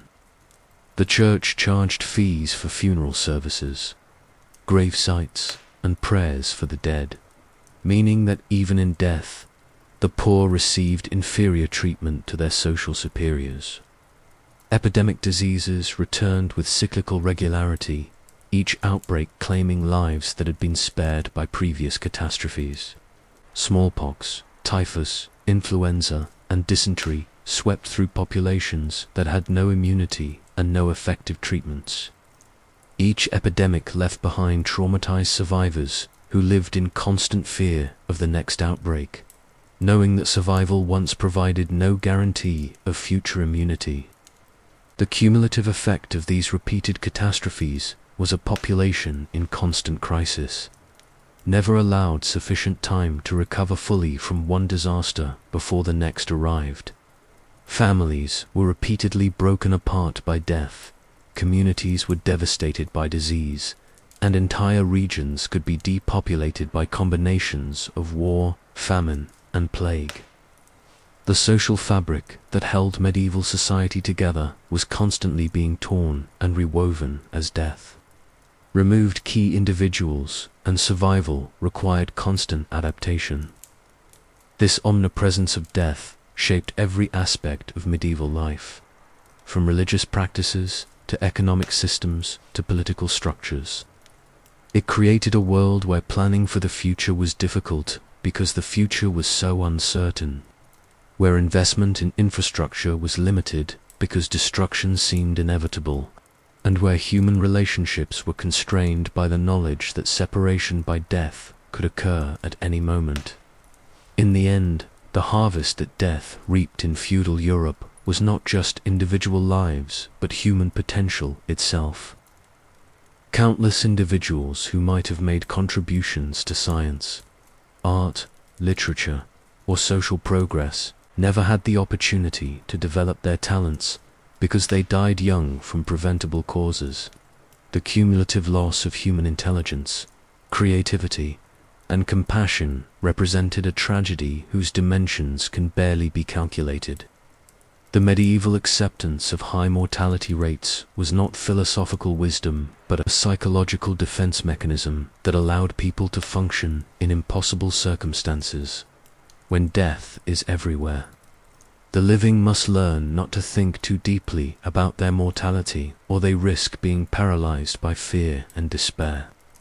This acceptance, while psychologically necessary, also prevented the social changes that might have reduced the death toll and improved living conditions for future generations. Chapter 7. Beneath the Boot. The daily existence of a medieval peasant was not merely hard work punctuated by brief respites, but an unending struggle against systems designed to extract every ounce of value from human beings while giving nothing in return. To understand the true horror of feudalism, we must descend into the hovels where 90% of Europe's population lived, worked, and died in conditions that would be considered inhumane for livestock in the modern world. Dawn in the village of Muddingworth arrives not with gentle sunlight but with the harsh clanging of the church bell, summoning serfs to another day of labor that will benefit everyone except themselves.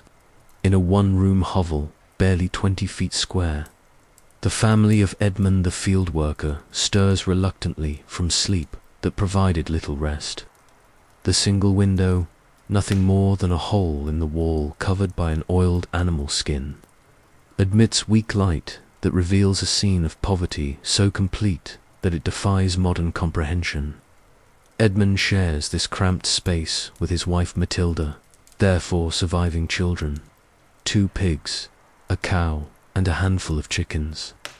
The animals are not pets, but vital economic assets whose loss would mean starvation, so they must be protected from theft by housing them with the family.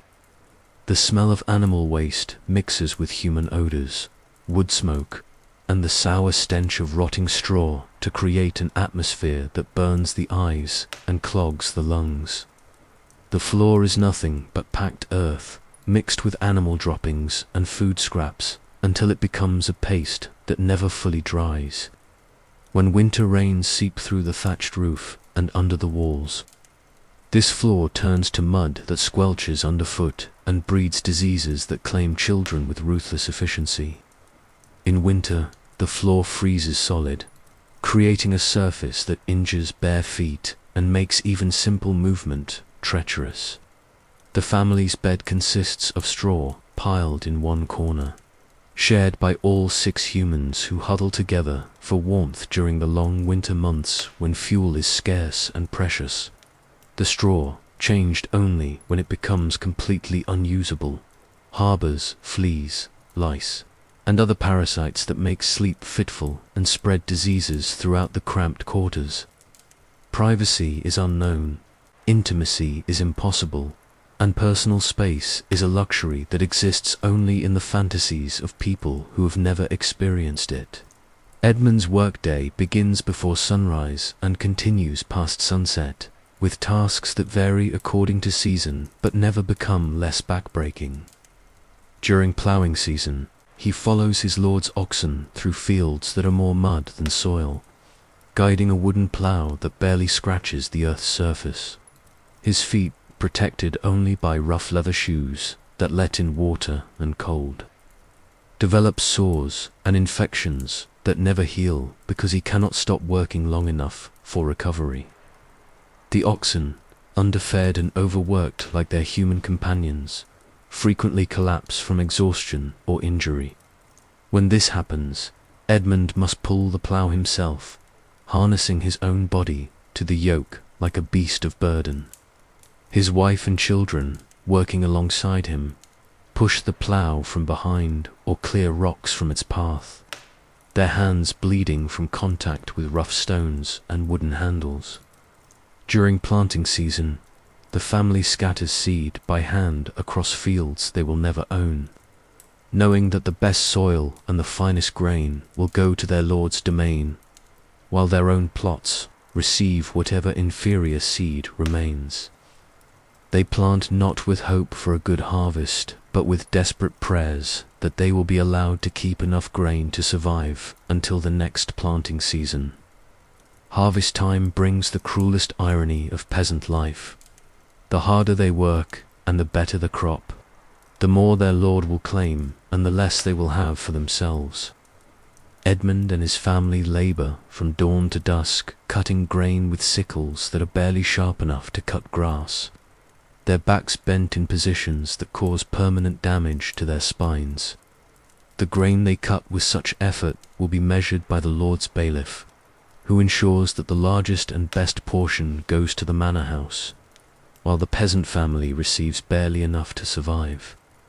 The process of threshing, separating grain from stalks, takes place on the Lord's threshing floor using the Lord's tools, for which Edmund must pay additional fees.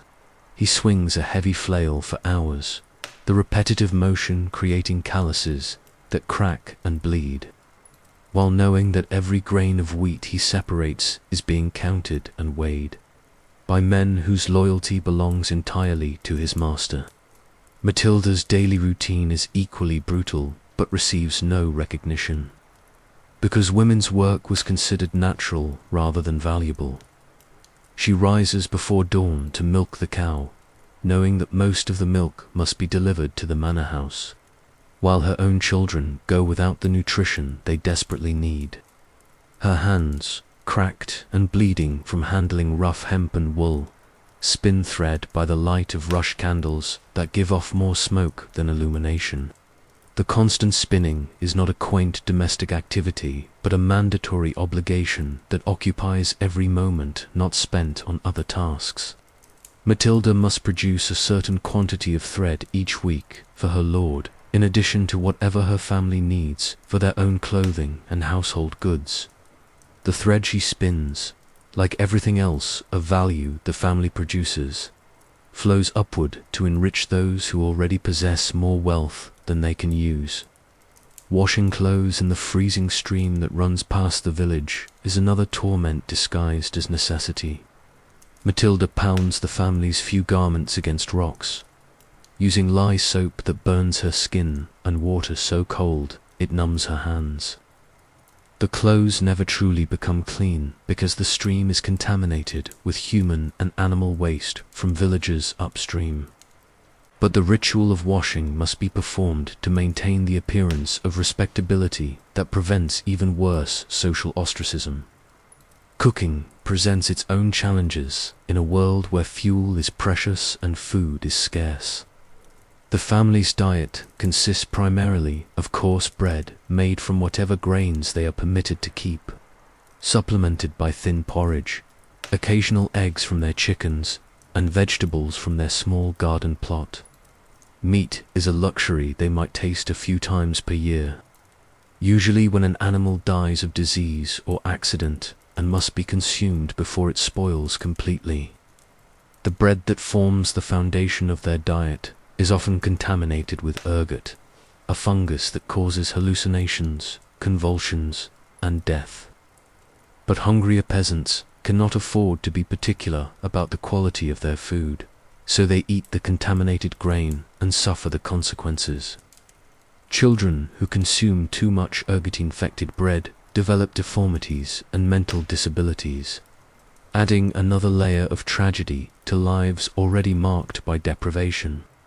Food preparation takes place over an open fire that fills the hovel with smoke and creates constant danger of burns, or larger fires that could destroy the family's few possessions. Matilda cooks in iron pots that are shared with other families because such implements are, too expensive for individual ownership. The pots, rarely cleaned thoroughly because soap and hot water are luxuries, harbor bacteria that cause frequent illness among their users. The children in Edmund's family face a childhood that would horrify modern observers.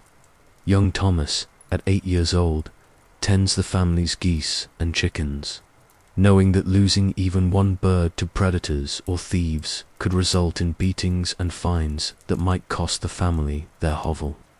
His sister Agnes, barely 6, helps her mother with spinning and cooking while caring for her younger siblings with a competence born of necessity rather than natural development. These children have no toys, no games, and no time for the play that modern psychology recognizes as essential for healthy development. They work from the moment they can walk, learning adult responsibilities while their bodies are still forming and their minds are still developing. Education is not even a distant dream, since literacy is reserved for the clergy and nobility, who have no interest in sharing knowledge that might threaten their dominance. The children sleep on straw beside their parents and animals, their small bodies providing warmth to the family group while receiving minimal nutrition and protection from the elements. Many children die before reaching adulthood, victims of diseases that proper nutrition and sanitation could prevent. Those who survive often bear physical and psychological scars that mark them for life. Winter transforms the hovel from a place of poverty into a trap that threatens the family's very survival. With no glass windows and doors that fit poorly, the structure provides minimal protection from wind, rain, and snow. The family huddles around a fire built in the center of the room, but fuel is so scarce that the fire often dies during the night, leaving them to wake in conditions that can literally freeze their breath. Food stores, inadequate at the best of times, dwindle rapidly during the long months when no crops can be grown and no foraging is possible. The family rations their bread and porridge to stretch their supplies, but hunger becomes a constant companion that weakens their immune systems and makes them vulnerable to every passing infection. Children cry from hunger pains that their parents cannot relieve, creating psychological torment that adds to the family's physical suffering. The lack of adequate clothing during winter months creates another source of misery. The family owns only the clothes they wear, patched and repatched, until they resemble collections of rags held together by hope and necessity. These garments provide minimal warmth and no protection from moisture, so family members remain cold and damp throughout the winter season. Bathing during winter becomes impossible, not from choice, but from necessity, with no method of heating water and no private space for washing. The family's hygiene deteriorates throughout the cold months. Their unwashed bodies, combined with the animals sharing their living space, create conditions that breed disease and vermin with predictable results. The psychological impact of living in such conditions cannot be overestimated. Edmund and his family exist in a state of constant stress, always aware that their survival depends on factors beyond their control. A bad harvest, an injured animal, or an illness that prevents work could mean starvation and death. This uncertainty creates a mental state that modern researchers would recognize as chronic trauma, affecting every aspect of their daily lives. The family has no privacy, no personal possessions beyond their few tools and clothes, and no prospects for improvement in their circumstances. They live without hope for the future, knowing that their children will face the same deprivation they have endured, and their children's children will suffer the same fate. This hopelessness becomes a form of spiritual death that accompanies their physical suffering. Social interactions provide little relief from their misery because every other family in the village faces similar circumstances. Neighbors might share resources during crises, but they have little to spare, and their own survival must take priority. The community bonds that might provide emotional support are strained by competition for scarce resources and the knowledge that helping others might mean condemning one's own family to privation. The village priest, theoretically a source of comfort and spiritual guidance, often views his parishioners as sources of income rather than souls in need of care. His demands for tithes and fees add to the family's financial burdens, while providing little in return beyond promises of heavenly reward for earthly suffering. The church building, the finest structure in the village, stands as a constant reminder that God's representatives live better than God's people. Edmund's relationship with his lord is not one of mutual obligation, as feudal theorists claimed, but of parasitic exploitation. Sir William provides no protection, no assistance during times of crisis, and no concern for his tenants' welfare beyond their ability to generate income for his benefit. The Lord's occasional visits to the village are occasions for fear rather than celebration, since they usually result in new demands for labor, fees, or services. The legal system provides no protection for Edmund and his family against the arbitrary demands of their superiors. If Sir William decides to increase their obligations, change their working conditions, or confiscate their few possessions, they have no recourse except submission. The manor court exists not to provide justice, but to legitimize whatever decisions the Lord has already made. Edmund's wife and daughters face additional burdens because of their gender. They are expected to fulfill all the obligations imposed on male serfs, while also bearing and raising children in conditions that make infant mortality a constant threat.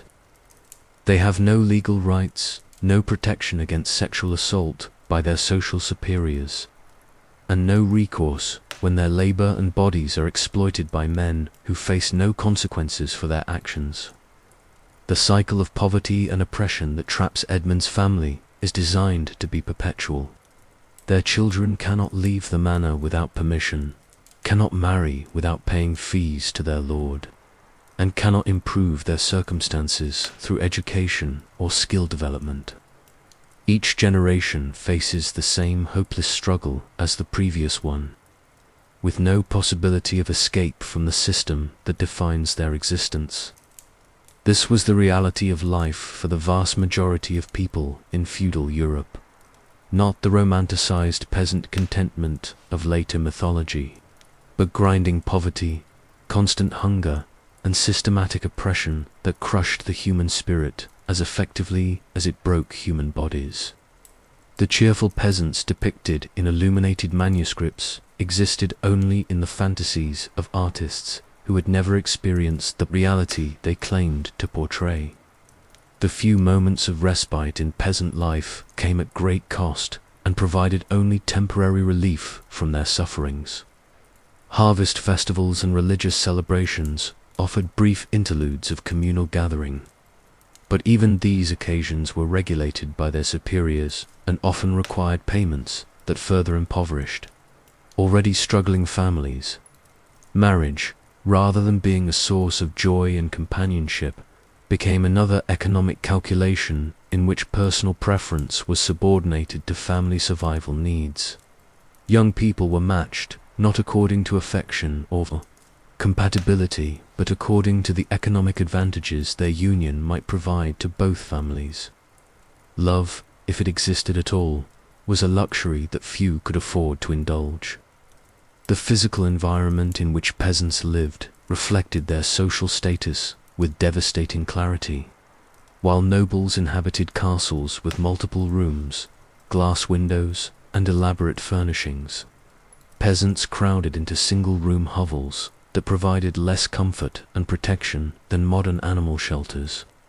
The contrast was deliberately maintained to reinforce social hierarchies and remind everyone of their proper place in the feudal order. The very landscape around peasant villages was shaped by oppression. The best agricultural land was reserved for the lord's domain, while peasant plots were located on marginal soil that required more work for less yield.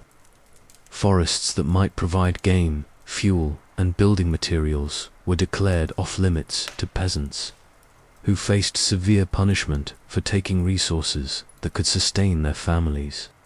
Roads and bridges, essential for commerce and communication, were built and maintained by peasant labor, but designed primarily to serve the needs of their superiors.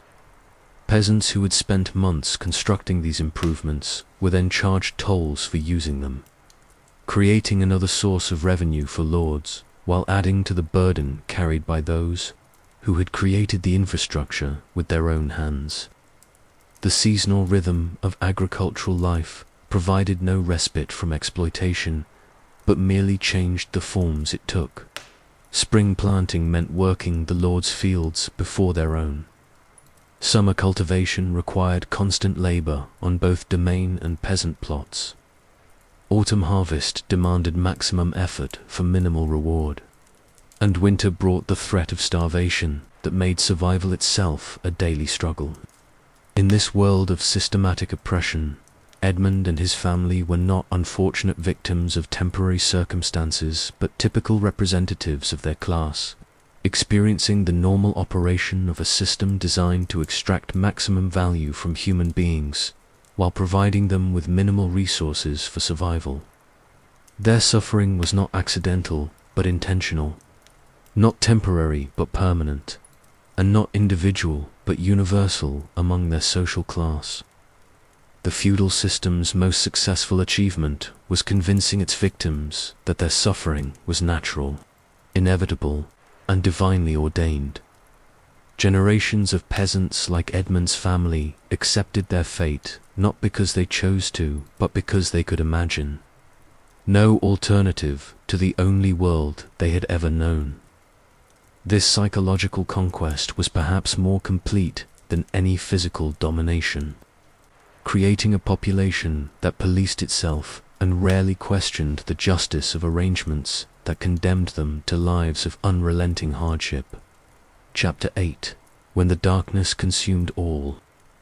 The year 1347 marked the beginning of the darkest period in European history, when the Black Death swept across the continent like a scythe through wheat, cutting down peasant and prince with equal efficiency and revealing the utter helplessness of feudal society in the face of genuine catastrophe.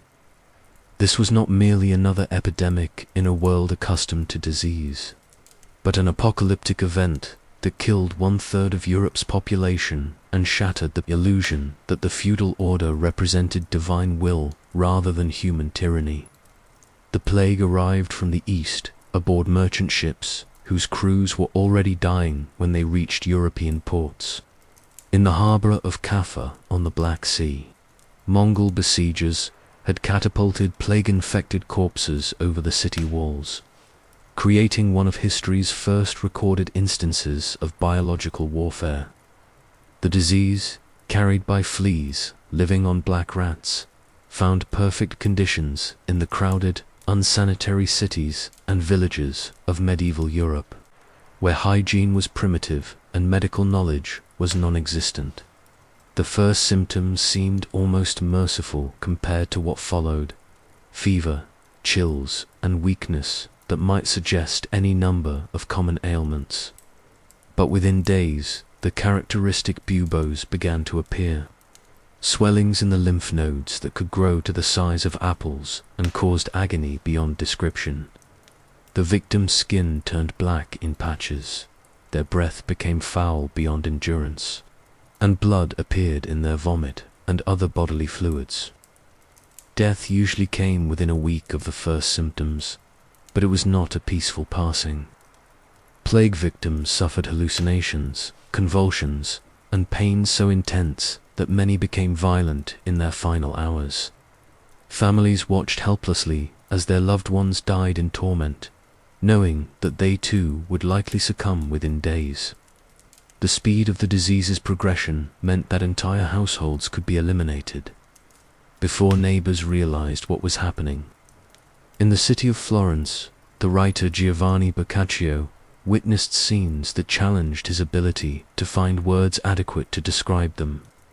Such was the multitude of corpses, he wrote, that there was not sufficient consecrated ground for them to be buried in. Bodies were stacked like cordwood in mass graves, buried without ceremony, or simply abandoned in houses that became tombs. The living often fled without burying their dead, leaving entire neighborhoods filled with putrefying corpses that attracted scavengers and spread the stench of death throughout the city. The social fabric of feudal Europe, already strained by centuries of oppression and inequality, completely unraveled under the plague's assault. Servants abandoned their masters, children fled from their parents, and husbands deserted their wives as the instinct for self-preservation overwhelmed all social bonds. The carefully constructed hierarchies that had defined medieval life dissolved into chaos, as death revealed the ultimate equality that awaited all human beings. In the village of Blackamoor, Sir Geoffrey de Montclair watched his ordered world collapse with stunning rapidity. The plague reached his manor in October 1348, carried by a merchant seeking shelter for the night. Within 2 weeks, half his serfs were dead or dying, their fields abandoned and their obligations unfulfilled. The lord who had extracted every ounce of value from his peasants' labor suddenly found himself powerless against an enemy that could not be intimidated, bribed, or defeated in combat. The economic implications were immediate and catastrophic. With so many workers dead, crops rotted in the fields while survivors struggled to maintain even basic agricultural production. Entire villages were abandoned as their populations died or fled, leaving behind empty houses and unharvested grain. The complex system of feudal obligations that had sustained medieval society for centuries simply ceased to function when there were not enough people left alive to maintain it. Those peasants who survived found themselves in an unprecedented position. Their labor had become valuable because it was scarce. Lords who had previously treated their serfs as expendable property now competed to attract workers to their depopulated estates. The rigid social hierarchy that had seemed as permanent as the stones of cathedral walls began to crack and shift as economic necessity forced concessions that would have been unthinkable before the plague. But the ruling classes did not surrender their privileges without a fight. When peasants demanded higher wages for their now precious labor, governments responded with legislation designed to maintain pre-plague social relationships. The English Statute of Labourers of 1351 attempted to freeze wages at pre-plague levels and restrict the movement of workers between employers. Similar laws were enacted across Europe, but they proved largely unenforceable in a world where the old mechanisms of social control had been destroyed, along with the populations that had sustained them. The Church, which had promised its faithful that righteousness would protect them from earthly suffering, found its authority severely undermined by the plague's indiscriminate slaughter.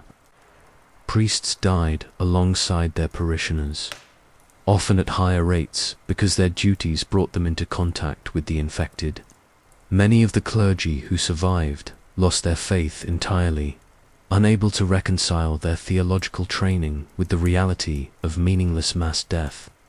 Some religious extremists interpreted the plague as divine punishment for humanity's sins, leading to the rise of flagellant movements whose members whipped themselves bloody in public displays of penance. These processions, featuring hundreds of participants scourging their flesh while chanting prayers and hymns, became common sights in plague-ravaged cities. The flagellants believed that their self-inflicted suffering would appease God's wrath and end the epidemic. But their gatherings often served only to spread the disease more widely. The psychological impact of living through such catastrophic mortality cannot be overstated. Survivors found themselves in a world where death had become so commonplace that it lost its emotional impact. Children played games incorporating plague imagery.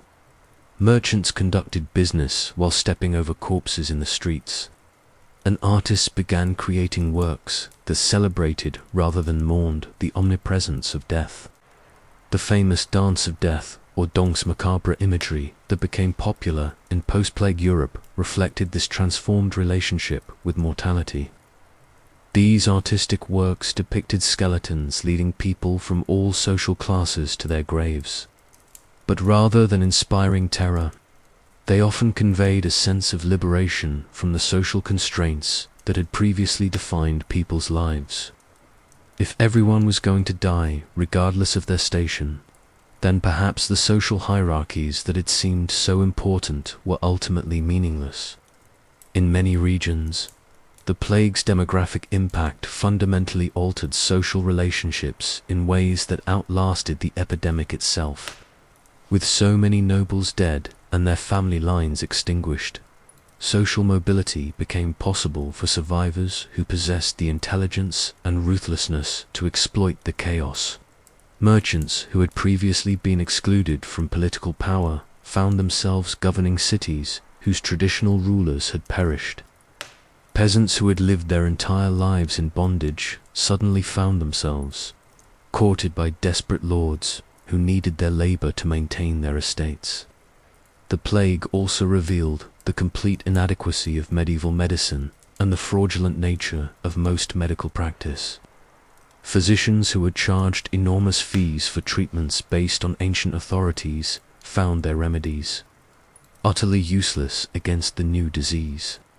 Many doctors fled at the first sign of plague, abandoning their patients and revealing that their primary concern was their own survival rather than their professional obligations.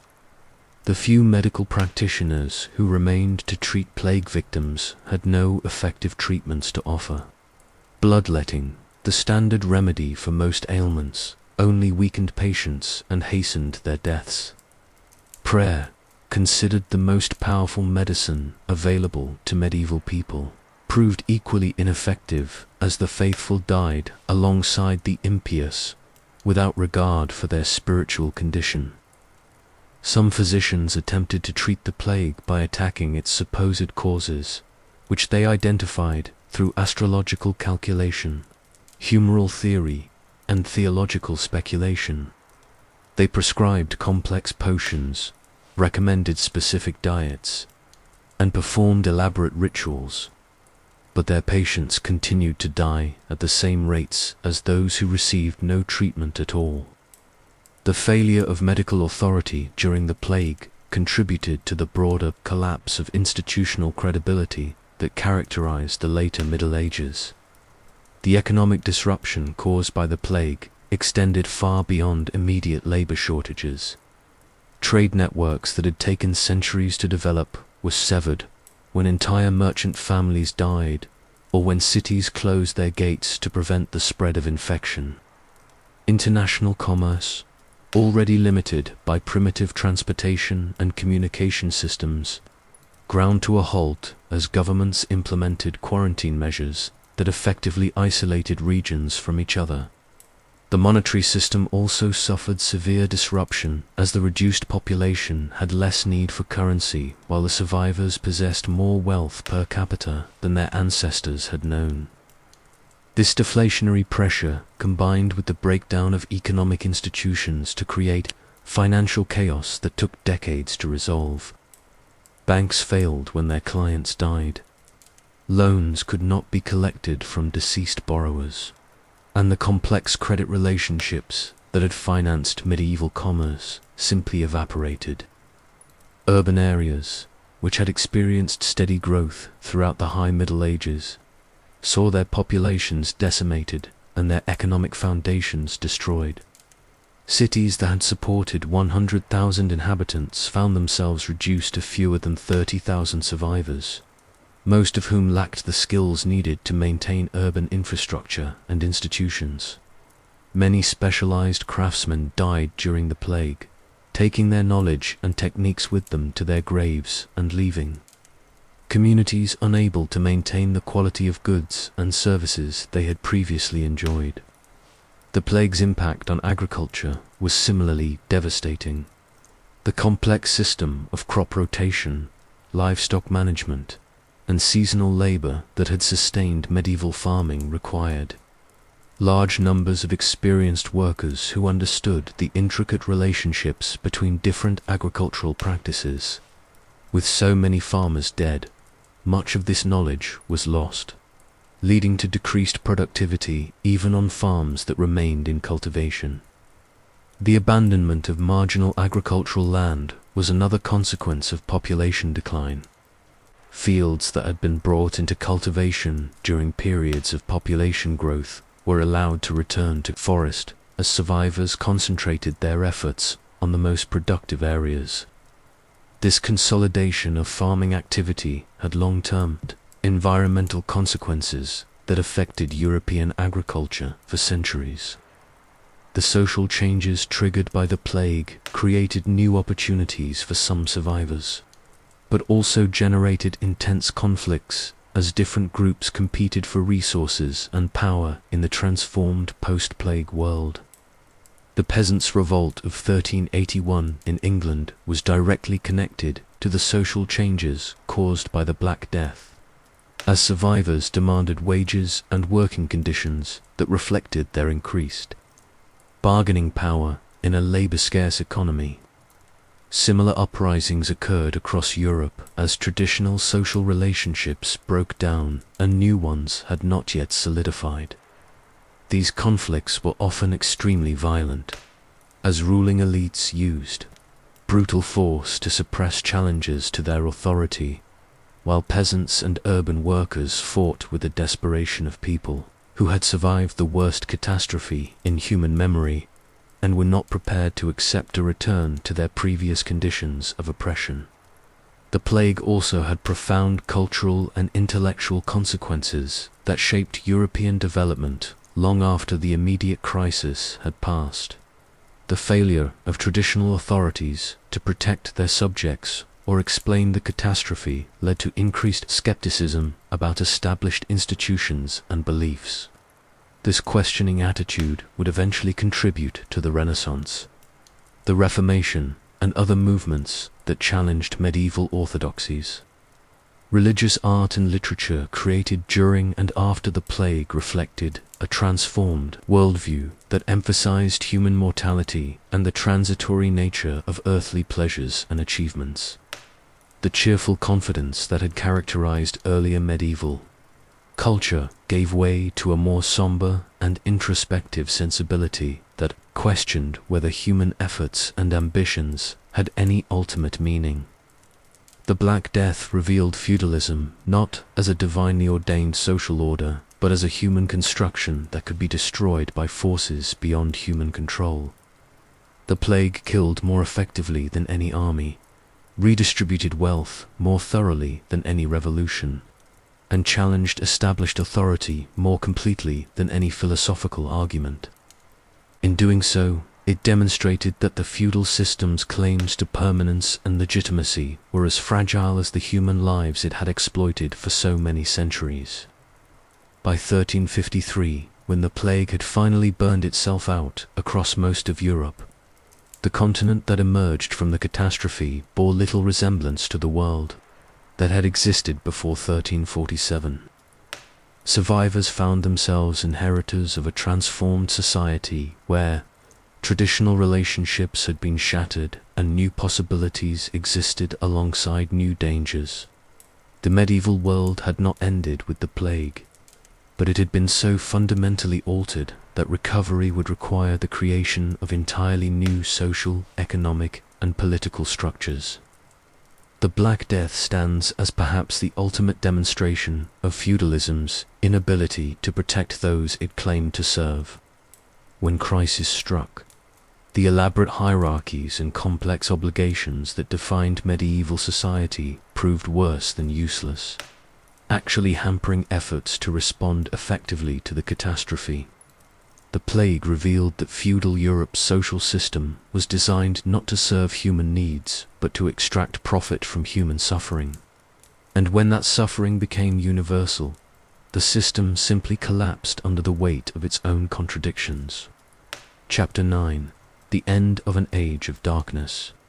As the 15th century dawned over a Europe still reeling from plague, war, and social upheaval, the feudal system that had dominated the continent for nearly 1,000 years was dying, though its death throes would be as violent and prolonged as its life had been oppressive. The Black Death had shattered the demographic foundations of feudalism. Gunpowder was rendering its military aristocracy obsolete, and new economic forces were emerging that would ultimately sweep away the castle walls and manor houses that had symbolized centuries of systematic exploitation.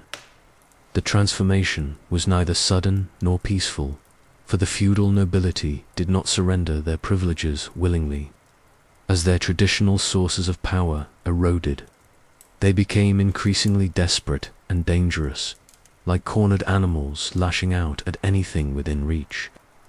The late medieval period witnessed some of the most brutal conflicts in European history as the Old Order fought to maintain its dominance against forces it could neither understand nor control. The rise of gunpowder weapons marked the beginning of the end for the military elite that had terrorized Europe for so many centuries. The first crude cannons, appearing on European battlefields in the 14th century, could barely hit their targets and were as dangerous to their operators as to their enemies. But they possessed one crucial advantage. They could knock down castle walls that had seemed impregnable for generations. The sight of ancient fortresses crumbling under cannon fire sent shockwaves through a nobility that had built its power on the foundation of military superiority. The longbow had already demonstrated that common soldiers could kill armored knights at a distance, but arrows could be deflected by skillful maneuvering and superior armor. Gunpowder weapons offered no such escape. A musket ball could punch through the finest plate armor as easily as through peasant cloth, making the expensive military equipment that had defined noble status worse than useless. Knights who had spent fortunes on armor and years perfecting mounted combat techniques found themselves helpless against foot soldiers armed with weapons that required minimal training to use effectively. The psychological impact was perhaps even greater than the military effect. For centuries, the sight of an armored knight on horseback had been enough to scatter peasant militias and terrify entire populations into submission. The knight's very presence on the battlefield had been a form of psychological warfare, announcing that resistance was futile and submission was the only rational response. When that same knight could be killed by a peasant with a gun, the entire mystique that surrounded the warrior aristocracy began to crumble. Castle construction, which had evolved over centuries to withstand siege engines and scaling ladders, became an expensive anachronism almost overnight. The thick walls that had protected noble families from their subjects were no match for artillery that could batter them down in days, rather than the months or years required by traditional siege techniques. New fortifications designed to resist cannon fire required different architectural principles and vastly greater expense, putting effective defense beyond the reach of all but the wealthiest nobles. The economic foundations of feudalism were simultaneously being undermined by the growth of commerce and the increasing importance of money in European society. Trade networks that had been disrupted by the plague were gradually rebuilt, but they served different purposes and benefited different people than their medieval predecessors. Merchants who had once been subject to arbitrary taxation and extortion by feudal lords accumulated enough wealth and political influence to challenge noble authority directly. The rise of banking, centered in Italian city-states but extending its reach across Europe, created new forms of power that transcended traditional feudal relationships. Bankers could finance wars, support rebellions, or bankrupt kingdoms through the manipulation of credit and currency. The Medici family of Florence wielded more real power than most kings, yet they owed their position not to noble birth or military prowess, but to their understanding of financial instruments that were beyond the comprehension of traditional feudal elites. Urban growth, accelerated by plague-induced demographic changes, created population centers that were increasingly independent of feudal control. Cities developed their own military forces, judicial systems, and administrative structures that competed directly with traditional feudal institutions. The urban bourgeoisie, growing in wealth and confidence, began to challenge the notion that birth determined social status and that manual labor was inherently degrading. The guild system, while still restrictive in many ways, at least offered skilled craftsmen a path to prosperity that did not depend on noble patronage or feudal obligation. Master craftsmen in major cities lived better than many rural nobles. Their workshops produced goods that brought wealth to entire communities, and their political influence grew steadily throughout the later medieval period.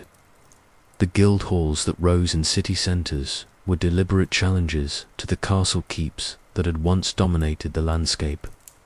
Agriculture itself was being transformed by innovations that reduced the importance of traditional feudal labor services. New crops, improved farming techniques, and better understanding of soil management meant that smaller numbers of workers could produce larger harvests. The three-field system that had structured medieval agriculture for centuries was being replaced by more sophisticated crop rotation schemes that increased productivity while reducing the labor requirements that had made serfdom economically viable. The enclosure movement, beginning in England but spreading across Europe, saw traditional common lands consolidated into larger, more efficient private holdings. This process displaced many peasant families from agriculture entirely, forcing them to seek employment in towns and cities where they became wage laborers rather than feudal dependents. While enclosure often created immediate hardship for rural populations, it also freed them from the legal and economic bonds that had tied them to feudal estates for generations. The printing press, invented by Johannes Gutenberg around 1440, represented perhaps the most revolutionary challenge to feudal authority. For the first time in European history, knowledge could be disseminated widely and cheaply, breaking the church's monopoly on literacy and learning. Books that had once been available only to wealthy nobles or ecclesiastical institutions could now be purchased by prosperous merchants, skilled craftsmen, and anyone else with the money to buy them and the ability to read. The spread of literacy undermined feudal authority in fundamental ways. Peasants who could read began to question religious teachings that justified their oppression. Merchants who understood law and finance could challenge noble attempts at arbitrary taxation, and scholars who had access to classical texts could develop new ideas about government, society, and human nature that contradicted feudal orthodoxies. The Renaissance, beginning in Italian cities but gradually spreading northward, represented a complete rejection of medieval values and assumptions. Renaissance humanists celebrated human potential rather than accepting human limitations, studied classical authors who had known nothing of feudalism, and developed artistic and intellectual techniques that emphasized individual achievement rather than collective submission to authority. The printing of the Bible in vernacular languages, rather than Latin, allowed ordinary people to read Christian scriptures for themselves rather than relying on clerical interpretation. This development would eventually lead to the Protestant Reformation, which shattered the unity of Western Christianity and eliminated the Church's role as feudalism's ideological foundation.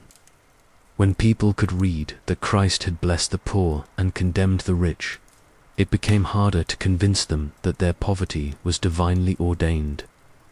The growth of nation-states represented another mortal threat to feudal decentralization. Kings who had once been little more than the most powerful among competing nobles began to assert direct authority over their territories, creating bureaucratic administrations that bypassed feudal hierarchies entirely. Royal law courts competed with manor courts, royal armies replaced feudal levies, and royal taxation systems extracted resources directly from subjects rather than working through feudal intermediaries. The French monarchy's success in expelling the English from most of French territory during the 100 Years' War demonstrated that professional armies loyal to the crown were more effective than feudal forces based on personal obligation.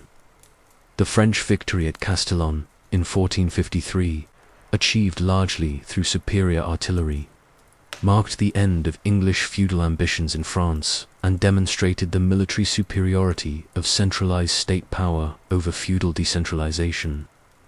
In England, the Wars of the Roses saw feudal noble families destroy each other in a series of conflicts that eliminated much of the traditional aristocracy and allowed the Tudor dynasty to establish a more centralized monarchy. Henry VII's victory at Bosworth Field in 1485 was followed by systematic efforts to reduce noble power and increase royal authority, including the creation of new administrative systems that reported directly to the crown, rather than working through feudal channels. The Spanish Reconquista, completed with the fall of Granada in 1492, created a unified Spanish kingdom that became Europe's first global empire. Spanish gold and silver from the Americas flowed into European markets, creating inflation that further undermined the economic relationships on which feudalism depended. The wealth of the New World made European nobles seem provincial and backward by comparison with Spanish conquistadors who had conquered entire continents. The discovery of America itself represented a profound challenge to medieval worldviews. The existence of entire continents unknown to classical authors and Christian theologians called into question the authority of ancient texts and traditional teachings. If the greatest scholars of antiquity had been ignorant of basic geographical facts, perhaps they were wrong about other matters as well. The intellectual revolution that followed these discoveries would eventually undermine every assumption on which feudal society had been built. Religious reformers like John Wycliffe in England and Jan Hus in Bohemia anticipated the Protestant Reformation by challenging church authority and arguing that individual Christians could interpret Scripture without clerical mediation. Their followers, known as Lollards and Hussites, respectively, were brutally suppressed by secular and religious authorities, but their ideas survived and spread through the underground networks that would eventually support the Reformation. The Council of Constance, 1414 to 1418, attempted to heal the great schism that had divided Western Christianity since 1378, but the proceedings revealed the extent to which church authority had been compromised. The spectacle of competing popes denouncing each other while secular rulers manipulated ecclesiastical politics for their own advantage demonstrated that the Church was just another political institution rather than the divinely guided spiritual authority it claimed to be. Peasant uprisings became more frequent and more sophisticated as the feudal period drew to a close. The English Peasants' Revolt of 1381, the French Jacquerie of 1358, and similar movements across Europe demonstrated that rural populations were no longer willing to accept feudal oppression without resistance. While these revolts were ultimately suppressed, often with extreme brutality, they forced concessions from ruling elites and accelerated the transformation of feudal relationships. The increasing use of mercenary armies rather than feudal levies marked another step in feudalism's decline. Professional soldiers who fought for pay rather than feudal obligation were more reliable and effective than noble cavalry, who saw military service as an opportunity for personal glory rather than collective victory. The condottieri of Italy and the Swiss pike squares became the dominant military forces of the late medieval period, rendering traditional feudal military service obsolete. The development of double-entry bookkeeping and other accounting innovations allowed merchants and early capitalists to track their wealth and investments with unprecedented precision. These techniques, pioneered in Italian city-states, created a mathematical approach to economic relationships that was fundamentally incompatible with the personal bonds and customary obligations that had characterized feudal economics. The growth of universities, while initially controlled by the Church, gradually created communities of scholars who developed new ideas about politics, law, and social organization. University-trained lawyers, doctors, and administrators formed a new professional class that served royal governments rather than feudal hierarchies. These men owed their positions to education and competence rather than birth, and they had little sympathy for noble claims to hereditary privilege. By 1500, feudalism was effectively dead in Western Europe, though its formal abolition would not come for several more centuries. The social, economic, and political relationships that had defined medieval life had been replaced by new forms of organization that emphasized different values and served different interests. The transformation was not complete, and remnants of feudal thinking would persist for generations. But the fundamental structures that had oppressed millions for nearly 1,000 years were finally crumbling. The Renaissance prince, exemplified by figures like Lorenzo de' Medici or Cesare Borgia, represented a completely different type of ruler than the feudal lord. These men understood that power in the modern world came from controlling resources, information, and technology rather than from commanding the personal loyalty of armed retainers.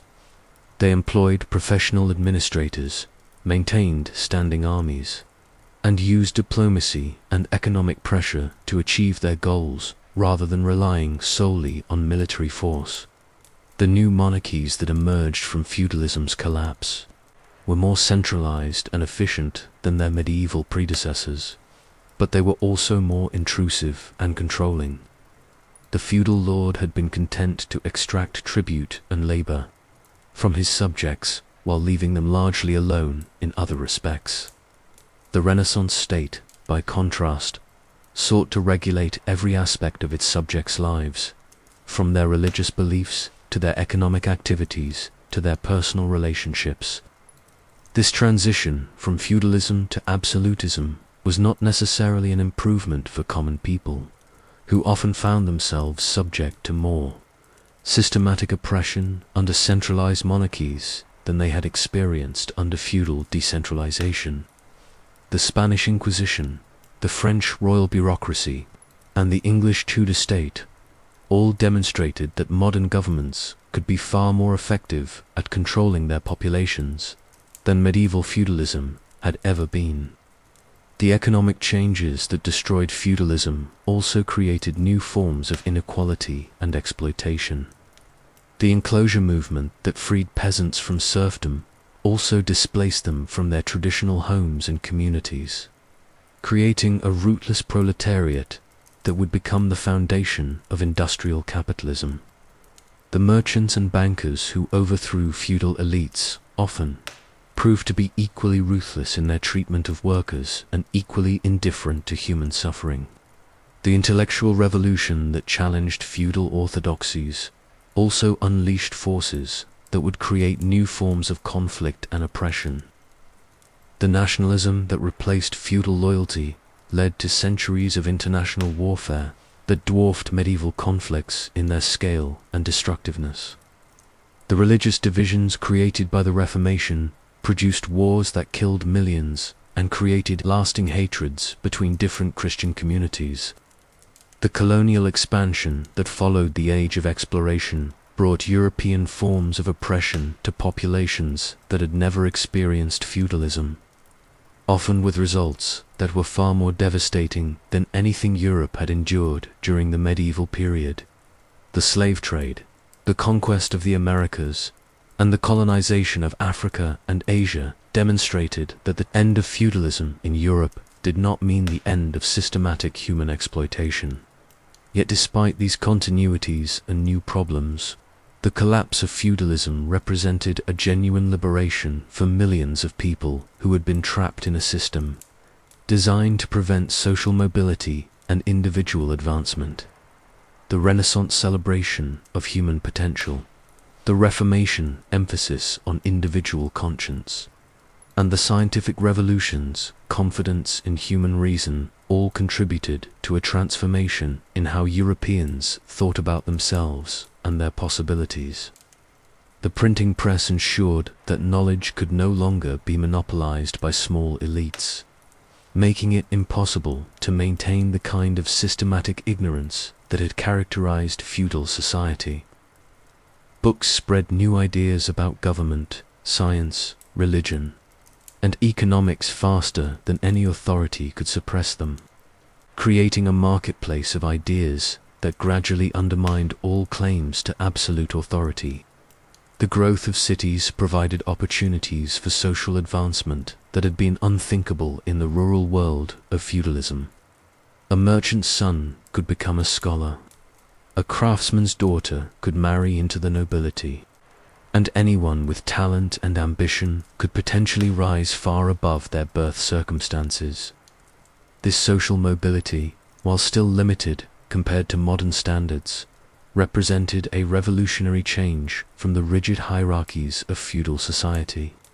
The development of representative institutions, beginning with medieval parliaments but evolving into more democratic forms, created new channels for popular participation in government.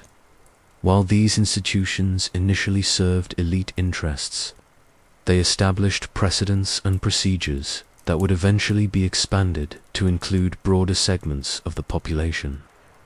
The scientific revolution that began in the 16th century represented perhaps the most profound challenge to medieval ways of thinking.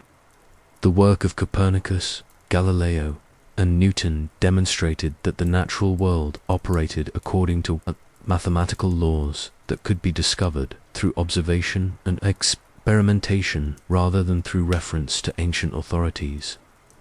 This scientific method would eventually be applied to social and political questions, leading to the Enlightenment and the democratic revolutions of the 18th century. The Protestant Reformation, whatever its immediate consequences, established the principle that individuals had the right to interpret religious truth for themselves rather than accepting the authority of established institutions. This principle would eventually extend beyond religious matters to encompass political and social questions, contributing to the development of modern concepts of individual rights and democratic governance. The economic transformation that accompanied feudalism's decline created new opportunities for wealth creation and technological innovation. The capitalist system that replaced feudal agriculture proved far more efficient at producing goods and services, even if it initially created new forms of inequality and exploitation. The wealth generated by capitalist production would eventually support higher living standards for broader segments of the population than feudalism had ever achieved. As we emerge from this journey through the blood-soaked fields and crumbling castles of medieval Europe, we must confront an uncomfortable truth. The feudal system was not an aberration or a primitive stage in human development, but a sophisticated mechanism for concentrating wealth and power in the hands of a few while systematically oppressing the many. For nearly 1,000 years, this system functioned with ruthless efficiency, crushing human potential on a scale that staggers the imagination and leaving scars on European civilization that remain visible today. The feudal world was not the romantic fantasy of chivalrous knights and contented peasants that popular culture has created, but a nightmare of systematic brutality where human beings were treated as livestock to be bred, worked, and slaughtered for the benefit of their masters. The castles that dot the European landscape are not monuments to noble ideals, but tombstones marking the graves of millions who died in poverty, ignorance, and despair, so that a tiny elite could live in luxury and comfort. The Church, which should have been a voice for justice and compassion, instead became the ideological foundation of oppression, teaching the poor to accept their suffering as God's will, while accumulating wealth that rivaled the greatest secular powers. The knights who have been celebrated as paragons of virtue were in reality professional killers whose only skill was violence and whose only purpose was to maintain, through force, a system that could not be justified through reason or morality. The peasants, who comprised 90% of Europe's population, lived lives of such grinding hardship that they make the worst modern poverty seem luxurious by comparison. They worked from dawn to dusk to produce wealth they would never share, lived in conditions that would be considered inhumane for animals, and died young from diseases and malnutrition that were entirely preventable given the resources available to their societies. The legal system that was supposed to protect the innocent and punish the guilty instead served as another tool of oppression, ensuring that justice was available only to those who could afford to purchase it, while the poor faced arbitrary punishment for crimes they often did not commit. The manor courts, royal tribunals, and ecclesiastical institutions that administered this perverted justice were not seeking truth, but maintaining power, not serving God, but serving mammon. Yet perhaps the most damning aspect of feudalism was not its cruelty, but its systematic destruction of human potential. How many potential scientists died of plague in peasant hovels? How many artists never had the opportunity to develop their talents because they spent their lives following plows? How many philosophers, inventors, and leaders were crushed by a system that defined their worth by the circumstances of their birth rather than the content of their character?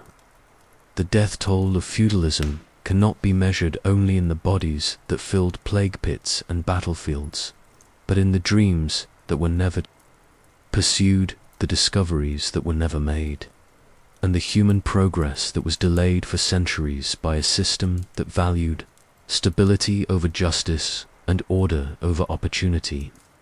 The Dark Ages were dark not because of barbarian invasions or natural disasters, but because feudalism deliberately extinguished the light of human potential.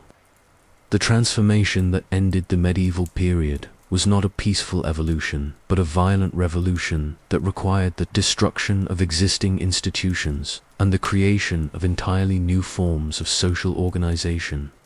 The Renaissance, the Reformation, the Age of Exploration, and the Scientific Revolution were all part of this great transformation that finally broke the chains that had bound European civilization for so many centuries. Yet we must not imagine that the end of feudalism solved all problems or eliminated all forms of oppression. The capitalism that replaced feudalism created new inequalities. The nation-states that emerged from feudal fragmentation fought wars of unprecedented destructiveness, and the colonialism that followed European expansion brought feudal-style oppression to populations around the world, who had never experienced such systematic exploitation. The lessons of feudal Europe remain relevant today because the fundamental human tendency to concentrate power and use it to exploit others has not disappeared. Modern technology has made such exploitation potentially more efficient and more devastating than anything medieval lords could have imagined.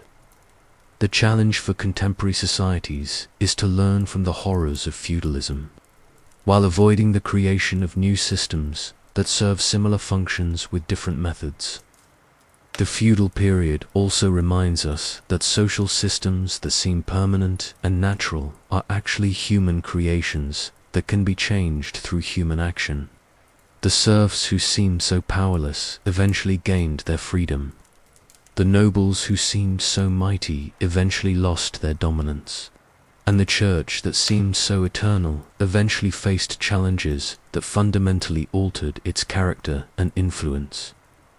This historical perspective should provide both warning and hope for modern observers. The warning is that systematic oppression can persist for centuries if it is supported by effective institutions and convincing ideologies.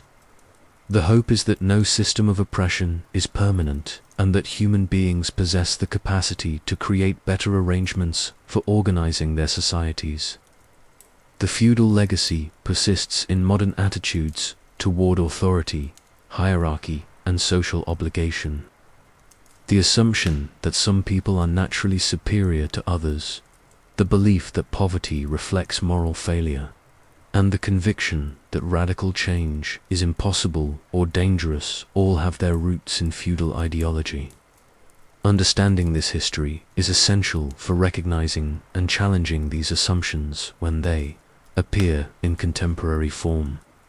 The romanticization of the medieval period in popular culture represents a dangerous distortion of historical reality that obscures the true nature of feudal oppression and makes it harder to recognize similar patterns in modern societies.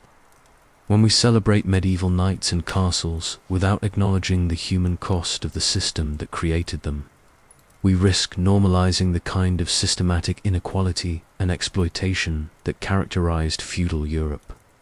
The study of feudalism also reveals the crucial importance of education, economic opportunity, and political participation in maintaining human freedom and dignity. The feudal system succeeded, in part, because it denied these opportunities to the vast majority of the population, keeping them ignorant, impoverished, and powerless. Modern democratic societies must guard against any tendency to restrict these opportunities, as such restrictions inevitably lead toward the kind of systematic oppression that characterized medieval Europe. Perhaps most importantly, the feudal period demonstrates that human beings are capable of both extraordinary cruelty and remarkable resilience. The same species that created the horrors of feudal oppression also produced the Renaissance artists, Reformation theologians, and Enlightenment philosophers who eventually broke free from medieval limitations. This duality suggests that the choices we make about how to organize our societies will determine whether we create systems that liberate human potential or systems that crush it. As we close this examination of feudal Europe's dark reality, we must remember that the millions who suffered and died under this system were not statistics, but individual human beings with hopes, dreams, fears, and aspirations just like our own. Their suffering was not inevitable, their oppression was not natural, and their early deaths were not God's will. They were the victims of a human system created by human choices, and their memory demands that we work to ensure that such systematic oppression never again dominates human civilization. The feudal period ended not because it had served its purpose or fulfilled its promise, but because it was finally recognized as the monstrous perversion of human potential that it had always been. The challenge for every generation is to identify and eliminate the feudal remnants in their own societies, while creating new institutions that serve human flourishing rather than human exploitation. In the end, the dark reality of feudal Europe serves as both a warning of what humans are capable of inflicting on each other and a testament to the human capacity for overcoming even the most systematic oppression. The choice between these possibilities remains ours to make, and the millions who suffered under feudalism deserve nothing less than our commitment to choosing the path that leads toward justice, equality, and human dignity. The shadows cast by feudal castles have grown long across the centuries, but they need not darken our future if we have the wisdom to learn from the past and the courage to build something better. The serfs who dreamed of freedom in their hovels, the peasants who died of starvation while their lords feasted, and the countless victims of feudal oppression did not die in vain. If their suffering teaches us to value and protect the human dignity that they were denied, this is the final lesson of feudal Europe, that human civilization is not an inevitable march toward progress, but a series of choices about how we will treat each other, and that the choice to create systems of oppression or systems of liberation remains eternally before us. The feudal lords who thought their system would last forever were proven wrong by history. May history prove equally wrong any who would seek to recreate their oppression in modern form. The dark reality of feudal Europe is not just history, but a mirror that reflects our own capacity for both cruelty and compassion, oppression and liberation. What we see in that mirror, and what we choose to do about it, will determine whether we honor the memory of feudalism's victims by ensuring that their suffering leads to human progress, or whether we dishonor them by allowing similar systems to emerge in new forms. The choice, as always, is ours to make. The question is whether we will have the wisdom to choose correctly and the courage to act on our choice. The millions who suffered under feudalism cannot speak for themselves, but their silent testimony calls across the centuries, demanding that we not forget their suffering and that we work to ensure it is never repeated. In their memory and for the sake of future generations who will judge our choices as harshly as we judge those of the feudal lords, we must commit ourselves to the ongoing struggle for human dignity, social justice, and the kind of world where no human being is treated as the property of another. This is the debt we owe to the past and the promise we must make to the future. The darkness of feudal Europe has finally passed, but only eternal vigilance will ensure that such darkness never falls again. This is the burden and the opportunity of every generation to choose light over darkness, justice over oppression, and human dignity over systematic exploitation. May we prove worthy of the trust placed in us by those who suffered and died so that we might have the chance to choose differently.